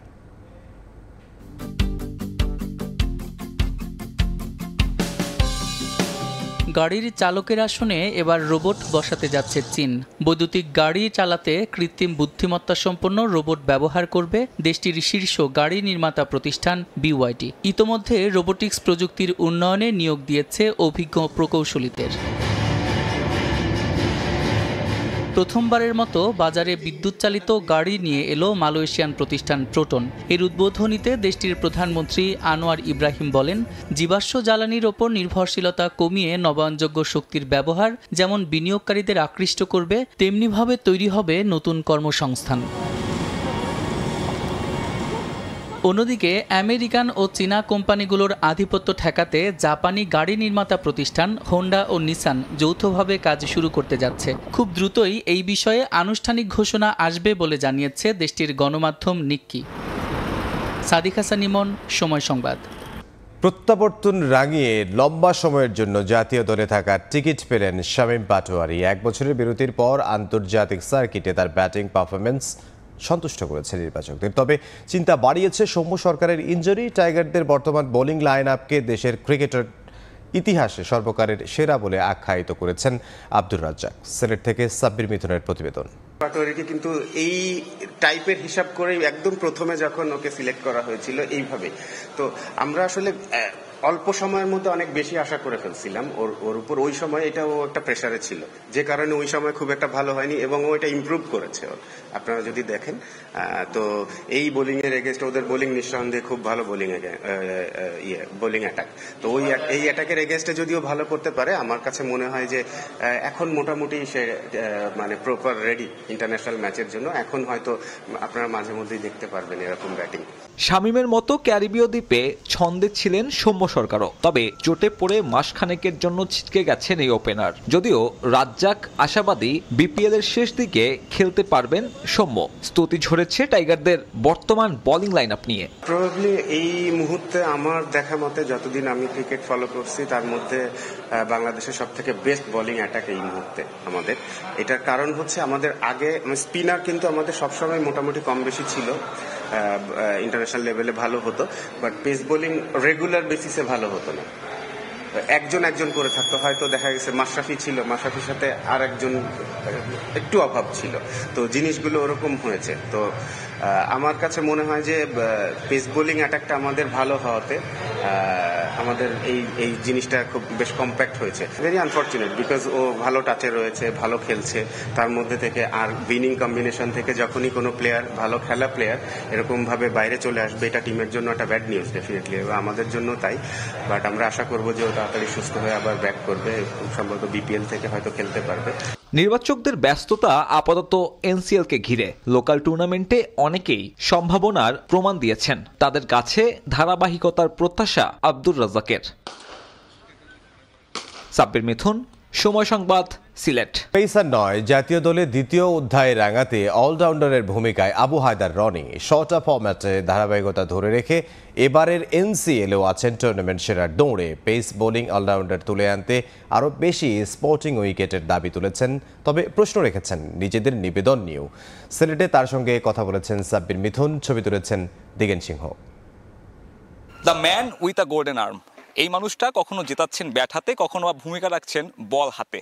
টানা দ্বিতীয়বারের মতন ম্যান অফ দ্য ম্যাচ হলেন আবু হায়দার রনি। আপনার জন্য আসলে টুর্নামেন্টটা বেশ দারুণ যাচ্ছে। আলহামদুলিল্লাহ, আমি চেষ্টা করছি, আল্লাহ সহজ করে দিচ্ছে। সোফার আলহামদুলিল্লাহ খুবই ভালো যাচ্ছে। আমি যখন আপনার সাথে কথা বলছি তখন আউটার মাঠে রাজশাহীর বিদায় নিশ্চিত হয়ে গেছে, সব থেকে স্টারের টিম যেটা, এবং ঢাকা মেট্রো আনবিটেন 6th ম্যাচে। পরেরটা জিতলে হয়তো আনবিটেন থেকে আপনি প্লে অফে যাবেন। এই কম্বিনেশনটা এত ভালো কিভাবে মিলছে, এবং বড় বড় তারকাদের আমরা দেখছি খুব একটা পারফর্ম করতে পারছি না, কিন্তু টিম হিসেবে ঢাকা মেট্রো দুর্দান্ত। সিক্রেটটা কি? টিম বন্ডিং খুব ইম্পর্টেন্ট। টিম হিসেবে খেলতে পারছি বিদায়, সবাইকে বিলিভ করছি বিদায়, আমরা আলহামদুলিল্লাহ এই টুর্নামেন্টে অনেক ভালো করছি। আবু হায়দার রনিকে যেখানে দেখতে চেয়েছিলেন ক্যারিয়ার শুরুতে অনেক তাড়াতাড়ি ডেবিউ হয়ে যায়, এখন এই মুহূর্তে এসে কি মনে হয় যে না, রনির ক্যারিয়ারটা অন্যরকম হতে পারে? এখন পর্যন্ত যা হয়েছে সোফার আলহামদুলিল্লাহ, কারণ এটা আমার হাতে ছিল না, আমি চেষ্টা করেছি, আল্লাহ ওই সময় আমার জন্য ওইটাই ভালো রেখেছিল, এই জন্য ওইটা হয়েছে। তো এই আমার লাইফে আগে কি হয়েছে বা ভবিষ্যতে কি হবে এটা নিয়ে আমি কখনোই হতাশ না। ক্রিকেটারদের আসলে আন্তর্জাতিক খাপ খাইয়ে নিতে প্রতিনিয়ত নিজেদেরকে একটু ইমপ্রুভ করতে হয়। আন্তর্জাতিক সার্কিটের পরিবর্তনটা দেখেছেন আপনি, মানিয়ে নেওয়ার জন্য নিজেকে ইমপ্রুভ করার প্রতিনিয়ত কতটুকু ইম্পর্টেন্ট? হ্যাঁ, অবশ্যই ইম্পর্টেন্ট, কারণ ডে বাই ডে ক্রিকেট, মনে করেন এখন মডার্ন ডে ক্রিকেট, এখন সব কিছু আপডেট হচ্ছে, প্লেয়ারদের ব্যাটসম্যানদের স্কিলস অনেক বেড়ে গেছে, অনেক শর্টস ইমপ্রুভ করেছে। তো ওই অনুযায়ী ওইটার সাথে কোপ আপ করার জন্য আসলে আমাদের বোলারদেরও নতুন নতুন স্কিল ডেভেলপ করতে হবে, আর যেটা মেইন স্কিল আছে ওইটা আরও শার্পিন করতে হবে, যেন আমরা ওইটাতে একদম 100 এক্সিকিউট করতে পারি। 5-6 বছর আগের পার্সপেক্টিভে চিন্তা করলে এরকম ট্রু উইকেটে আমরা খেলতে দেখতাম না। একজন পেস বোলিং অলরাউন্ডার যিনি, তার জন্য এতটুকু উইকেটটা কতটুকু ইম্পর্টেন্ট? যখন ভালো উইকেটে খেলবেন, এই টুর্নামেন্টটা যখন স্টার্ট হয়েছে তখন দেখবেন যে 200+ রান হচ্ছিল, 190-200 করে রান হচ্ছে। তো আপনি যত বেশি ট্রু উইকেটে খেলবেন, আপনার কিন্তু তখন নিজের ভিতরে আপনার যদি লিমিটেশনস থাকে এগুলো কিন্তু বেশি চলে আসবে, তখন আপনার বোলারদের ওই ভালো উইকেটে কিভাবে বোলিং করতে হবে এটা কিন্তু আমরা শিখবো। ক্যারিয়ারের এই পর্যায়ে এসে নিজেকে কোথায় দেখতে চান? ওয়াইল্ডেস্ট ড্রিমে আমি একটা বিশ্বকাপ খেলতে চাই, আর জাতীয় দলে আবারও ফিরতে চাই, আপনার ড্রিমটা কি আসলে? আমার ড্রিম হচ্ছে অবশ্যই ন্যাশনাল টিমে ব্যাক করা, যদি আসতে পারি, আবার আল্লাহ যদি সহজ করে পারফর্ম করতে পারি, তো আমি চেষ্টা করব যদি সুযোগ আসে যেন পারফর্ম করতে পারি। Best of luck for your tournament. Thank you. দর্শক, কথা বলছিলাম এই টুর্নামেন্টের ব্যাটে বলে পারফর্ম করা অন্যতম ক্রিকেটার আবু হায়দার রনির সাথে, যিনি এবারের এনসিএলে ঢাকাকে তো জেতাতে চানি, পাশাপাশি জাতীয় দলে একটা দারুণ প্রত্যাবর্তন করে নিজের নামের প্রতি আবারও সুবিচার করতে চান। সিলেট আন্তর্জাতিক ক্রিকেট স্টেডিয়াম থেকে সাব্বির মিথুন, সময় সংবাদ, সিলেট। প্রতি 2 দিনে 4 ম্যাচ, তবুও ক্লান্তি নেই সিলেটের উইকেটের। হাই স্কোরিং সব ম্যাচ আয়োজনে পর্দার আড়ালে কাজ করে যাচ্ছেন এক বাংলাদেশি পিস কিউরেটর। 25 পাঠকর্মীকে নিয়ে এনসিএল এর ব্যস্ততায় তাদের বিশ্রামের সুযোগ নেই। প্রতিদিন খাটতে হয় 13 ঘন্টারও বেশি, অথচ পারিশ্রমিক হিসেবে দিনে 600 টাকাও পান না তারা।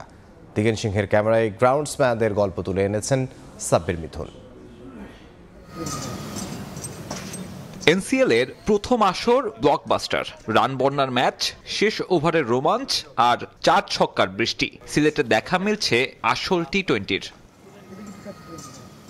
এসব রান বন্যার ম্যাচ উপহারের কৃতিত্ব কবির হোসেনের। পদবি ডেপুটি কিউরেটর হলেও সিলেটের 2 ভেন্যুর দায়িত্ব তিনিই সামলাচ্ছেন শেষ 3 বছর। এর আগে ছিলেন মিরপুরের হোম অফ ক্রিকেটে। গামিনীর অধীনে কাজ করার অভিজ্ঞতা 1 দশকেরও বেশি। লোকাল এই কিউরেটরকে সাহায্য করতে দিনরাত এক করছেন আরও 25 জন মাঠকর্মী। যাদের দিন শুরু হয় সূর্যোদয়ে। শীতের কারণে বাড়তি দায়িত্ব হিসেবে সকালে কুয়াশা কাটানোর কাজ দিয়ে শুরু, এরপর 2 ম্যাচের বিরতি আর খেলা শেষে পরবর্তী দিনের কর্মযোগ্য। সব মিলিয়ে এনসিএল এর কারণে চূড়ান্ত ব্যস্ত সময় কাটাচ্ছেন এসব গ্রাউন্ডসম্যান। হ্যাঁ, প্রতিদিন কাজ তো আগে করতে হয়, কাজ 10 দিন আগে করতে হয়, কারণ এখন তো প্রতিদিন ম্যাচ চেঞ্জ করে হয়। যেটু পানি লাগবে, যেটু মানে আমার রোল এটি দরকার সেটিও দিচ্ছে এখন। আউটডোরে বাট এটা তো সময় পাই নাই, আয়ারল্যান্ডে খেলা গেছে বাট খুব সময় কম, নাহলে এটা আরো হাই স্কোরিং দেখানোর সুযোগ আছে। হাড়ভাঙা খাটনির গল্প শুনে প্রশ্ন উঠতে পারে তাদের পারিশ্রমিক নিয়ে। সেটা অবশ্য আকর্ষণীয় নয় মারকাটারি টি-20-র মতো। এনসিএল এর ব্যস্ততায় দৈনিক 13 ঘন্টার বেশি কাজ করলেও দুপুরের খাবার সহ দৈনিক মজুরি মাত্র 600 টাকা। হাতে গোনা যে কজনের স্থায়ী চাকরি তাদের বেতনের পরিমাণ খানিকটা বেশি। মুদ্রার অন্য পিঠে হোম অফ ক্রিকেটের দায়িত্বে থাকা গামিনী ডি সিলভা। তার বেতন 6.5 লাখ টাকারও বেশি। ক্রিকেট বোর্ড দিচ্ছে বাড়ি গাড়ির সুবিধা। এসব সুযোগ সুবিধা না থাকার পরেও স্পোর্টিং উইকেট যে তৈরি করা সম্ভব তার প্রমাণ মামুন কবিররা। সিলেটের এই ভেন্যু একের পর এক টান টান উত্তেজনার ম্যাচ উপহার দিয়ে চলেছে। প্রতিদিন টানা 2 ম্যাচ, তারপরেও উইকেটের উপর তার কোনো প্রভাব নেই। এমন কিছুর কৃতিত্ব শুধুমাত্র গ্রাউন্ডসম্যানদের। এখানকার গ্রাউন্ডসম্যান যেভাবে কাজ করে যাচ্ছে একটা টুর্নামেন্টকে সফল করার জন্য, তাতে এদেরকেও কৃতিত্ব দেওয়া উচিত বিসিবির।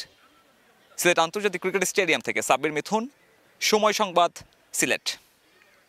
বিজয় দিবস টুর্নামেন্ট দিয়ে প্রায় 7 মাস পর আবারও মাঠে ফিরতে যাচ্ছে দেশের হকি। এই টুর্নামেন্ট ঘিরেই মাওলানা ভাসানী হকি স্টেডিয়াম সংস্কার করছে ফেডারেশনের নতুন কমিটি। এছাড়া হকির হারানো জৌলুস ফিরিয়ে আনতে নিয়মিত লিগ চালু সহ বেশ কয়েকটি পদক্ষেপ হাতে নিয়েছে ফেডারেশন। মাওলানা ভাসানী স্টেডিয়ামের পুরনো টার্ফ সেজেছে নতুন রূপে। আসন্ন বিজয় দিবস টুর্নামেন্টের জন্য টার্ফকে পরিষ্কার করেছে ফেডারেশন। দীর্ঘ 7 মাস পর আবারও এই স্টেডিয়ামে ফিরতে যাচ্ছে হকি। সবশেষ খেলা মাঠে গড়িয়েছিল প্রিমিয়ার হকি লিগে। সেই লিগ নিয়েই বিপাকে ফেডারেশনের নতুন আহ্বায়ক কমিটি। প্রিমিয়ার হকি লিগের মোহামেডান আবাহনী শিরোপা নির্ধারণী ম্যাচ বন্ধ হয়ে যায় খেলোয়াড়দের হাতাহাতিতে। শেষ পর্যন্ত মোহামেডান খেলতে অস্বীকৃতি জানালে আবাহনীকে সেই ম্যাচের জয়ী ঘোষণা করে হকির তৎকালীন কমিটি। আর যৌথভাবে সেই আসরে চ্যাম্পিয়ন হয় মেরিনারিয়ান্স ও আবাহনী। জানিয়ে জাতীয় ক্রীড়া পরিষদে চিঠি দিয়েছে মোহামেডান। সেখান থেকে সন্তোষজনক ফলাফল না পেলে আদালতে যাওয়ার কথা জানায় তারা। তবে ক্লাবগুলোর সঙ্গে বসে বিষয়টা সমাধান করতে চায় হকির নতুন কমিটি। ট্রফি নিয়ে সমস্যা হয়েছে, এটা আমরা জানি। আমরা যখন ক্লাবে তখন ওনাদের মতামতটা কাগজ কলমে অনেক কিছু লেখা আছে, বাট অ্যাকচুয়ালি ওনাদের ফেস টু ফেস ওনারা কী বলেন আমরা আগে শুনি ওটা। আমার দৃঢ় বিশ্বাস ব্যক্তিগতভাবে এবং কমিটির যাদের সদস্য আছে ওনাদের বিশ্বাসকে ক্লাবগুলি আগায় আসবে আমাদের সাথে। দায়িত্ব নিয়ে হকির হারানো জৌলুস ফেরানোর কাজে লেগে পড়েছে নতুন কমিটি। তাদের সামনে বড় চ্যালেঞ্জ হকির লিগগুলো নিয়মিত করা। এছাড়া অনূর্ধ্ব 21 হকি দল নিয়েও বড় পরিকল্পনা করছে ফেডারেশন, যেখানে গুরুত্ব পাচ্ছে আসন্ন যুব হকি বিশ্বকাপ। ফার্স্ট ডিভিশন লিগের ক্লাবদের সাথে বসবো, ওনাদের সাথে আলাপ করব, ওনাদের জন্য কোনটা সুবিধা, কোন সময়টা সুবিধা টুর্নামেন্টে আমরা যেন শুরু করতে পারি লিগ। এর সাথে সেকেন্ড ডিভিশনের সাথেও বসবো, প্রিমিয়ার লিগের সাথেও বসবো। আমরা আশা করি কি আমরা হয়তো এপ্রিল মে দিকে আমরা লিগ শুরু করে দিতে পারবো। আন্ডার 21 টিম যেটা আল্লাহর রহমতে কোয়ালিফাই করে আসছে, ইন্ডিয়াতে ওদের চেন্নাইতে নভেম্বর ডিসেম্বরে খেলা, এবং প্রেসিডেন্টও প্রতিশ্রুতি দিয়েছেন, আমাদের কমিটির প্রতিশ্রুতি, আমরা মিনিমাম চেষ্টা করবো 5 থেকে 6 মাস একটা ক্যাম্প করার জন্য। বিজয় দিবস টুর্নামেন্ট নিয়ে মাঠ প্রস্তুত হলেও এখনও অপ্রস্তুত স্টেডিয়ামের ফ্লাডলাইট। জাতীয় ক্রীড়া পরিষদের কাছে যা দ্রুত সংস্কারের দাবি জানান হকি ফেডারেশনের সাধারণ সম্পাদক ফাহিম ইসলাম। সময় সংবাদ, ঢাকা। 2025-এ বাহরাইন আয়োজিত বিলি জিন কিং কাপ অনূর্ধ্ব-16 টুর্নামেন্টে অংশগ্রহণ করতে যাচ্ছে বাংলাদেশের 6 কিশোর কিশোরী। এই টুর্নামেন্টের জন্য নির্বাচিত হয়েছেন ঝালকাঠির সোমাইয়া আক্তার। বিদেশের মাটিতে দেশের নাম তুলে ধরতে নিজের সেরাটা দেওয়ার লক্ষ্য তার। পলাশ রায়ের পাঠানো তথ্য, শামীম হোসেনের ছবিতে রিপোর্ট। টেনিসের জন্য ঝালকাঠিতে নেই কোনো মাঠ, অনুশীলনের জন্যও নেই সুব্যবস্থা। মাঠ সংকটের মাঝেই স্থানীয় অফিসার্স ক্লাবে বছর জুড়ে চলে ম্যাচ ও অনুশীলন। মাঠের দৈন্যদশার মধ্যে এবার মিলল সুখবর। বাহরাইনে অনুষ্ঠেয় বিলি জিন কিং কাপ অনূর্ধ্ব-16 টুর্নামেন্টে অংশগ্রহণ করতে যাচ্ছে ঝালকাঠির সোমাইয়া আক্তার। 2025-এ বাহরাইনে বসতে যাচ্ছে এই টুর্নামেন্ট। বাংলাদেশ টেনিস ফেডারেশনের বাছাইয়ে টুর্নামেন্টে অংশগ্রহণের জন্য নির্বাচিত হয়েছেন সুমাইয়া। বাংলাদেশ থেকে 3 ছেলে ও 3 জন মেয়ে অংশ নেবেন আগামী বছরের 11 থেকে 15 মার্চ এই টুর্নামেন্টে। নানা প্রতিবন্ধকতার পরও টুর্নামেন্টে অংশগ্রহণের সুযোগ পেয়ে উচ্ছ্বসিত সুমাইয়া। বিশ্বের মঞ্চে বাংলাদেশের পতাকা উঁচিয়ে ধরতে নিজের সেরাটা দেওয়ার লক্ষ্য সেরেনা উইলিয়ামসের ভক্ত এই কিশোরীর। খুব ভালো লাগছে, আশা করি ভালো রেজাল্ট করব, বাংলাদেশের নাম উজ্জ্বল করব। আর আমার ইচ্ছা আমি এক সময় আরও যখন বড় হব ওই সময় বিশ্বের নাম্বার 1 টেনিস প্লেয়ার হব, এইটাই আমার ইচ্ছা। আমি অনেক খুশি, তো আমার পরে কেউ ঝালকাঠি ক্লাব থেকে উঠে গিয়ে এত বড় একটা পজিশনে চান্স পেয়েছে, তো খুব ভালো লাগছে। বিশ্ব মঞ্চে যাই করুক, যে অংশগ্রহণ করতে পারছে এইটাই তো অনেক কিছু। এর আগেও ঝালকাঠি জেলা থেকে বেশ কয়েকজন আন্তর্জাতিক টুর্নামেন্টে দেশের হয়ে প্রতিদ্বন্দ্বিতা করে সুনাম বয়ে এনেছেন। ভবিষ্যতেও এ ধারা অব্যাহত রাখার প্রত্যয় জেলা সংগঠকদের। ঝালকাঠি থেকে এর আগেও সুস্মিতা সেন সে এই খেলায় অংশগ্রহণ করেছিল, সে ওইভাবেই করেছিল। তা আমি চাই যে আরও আমার খেলোয়াড় আছে যারা অন্য অন্য জাতীয় পর্যায়ে খেলায় অংশগ্রহণ করেছে, এবং আমার এখানে বর্তমানে 25 থেকে 30 জন ছেলে মেয়ে প্রশিক্ষণ দেয়। আমি চেষ্টা করব আগামীতে আরও যাতে টেনিস উন্নয়ন করতে পারি। বাহরাইনে আয়োজিত এই টুর্নামেন্টের আগে ভালো প্রস্তুতিতে সংশ্লিষ্টদের সহযোগিতা চান ঝালকাঠির সুমাইয়া। সময় সংবাদ, ঝালকাঠি। এ পর্যায়ে শীর্ষ সংবাদগুলো জানিয়ে দিচ্ছে আরও একবার। ধুলায় ধূসর ঢাকা, বিপদসীমা ছাড়িয়েছে বায়ু দূষণের মাত্রা। দূষণজনিত মৃত্যুর 80% কারণ অস্বাস্থ্যকর বায়ু। অপরিকল্পিত নগরায়নকে দুষছেন নগর পরিকল্পনাবিদরা। তরুণদের রাজনৈতিক দল গড়ার প্রস্তুতি, ফেব্রুয়ারি মার্চে আসতে পারে ঘোষণা। গণঅভ্যুত্থানের আকাঙ্ক্ষা পূরণের প্রতিশ্রুতি, আস্থা অর্জনে আদর্শিক অবস্থান পরিষ্কারের পরামর্শ। নির্বাচন নিয়ে অন্তর্বর্তী সরকারের উদ্যোগকে স্বাগত জানালো যুক্তরাষ্ট্র। সুষ্ঠু ভোট নিশ্চিতে নজর রাখবে ওয়াশিংটন। গুম খুনের শিকার পরিবারগুলো ন্যায় বিচার পাবে বলে আশা।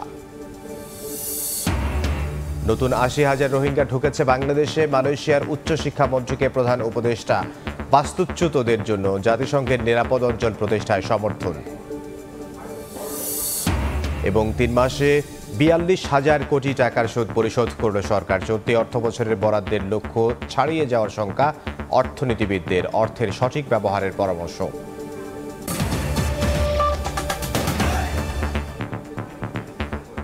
এই ছিল ভোরের সময়। সঙ্গে থাকুন সময়।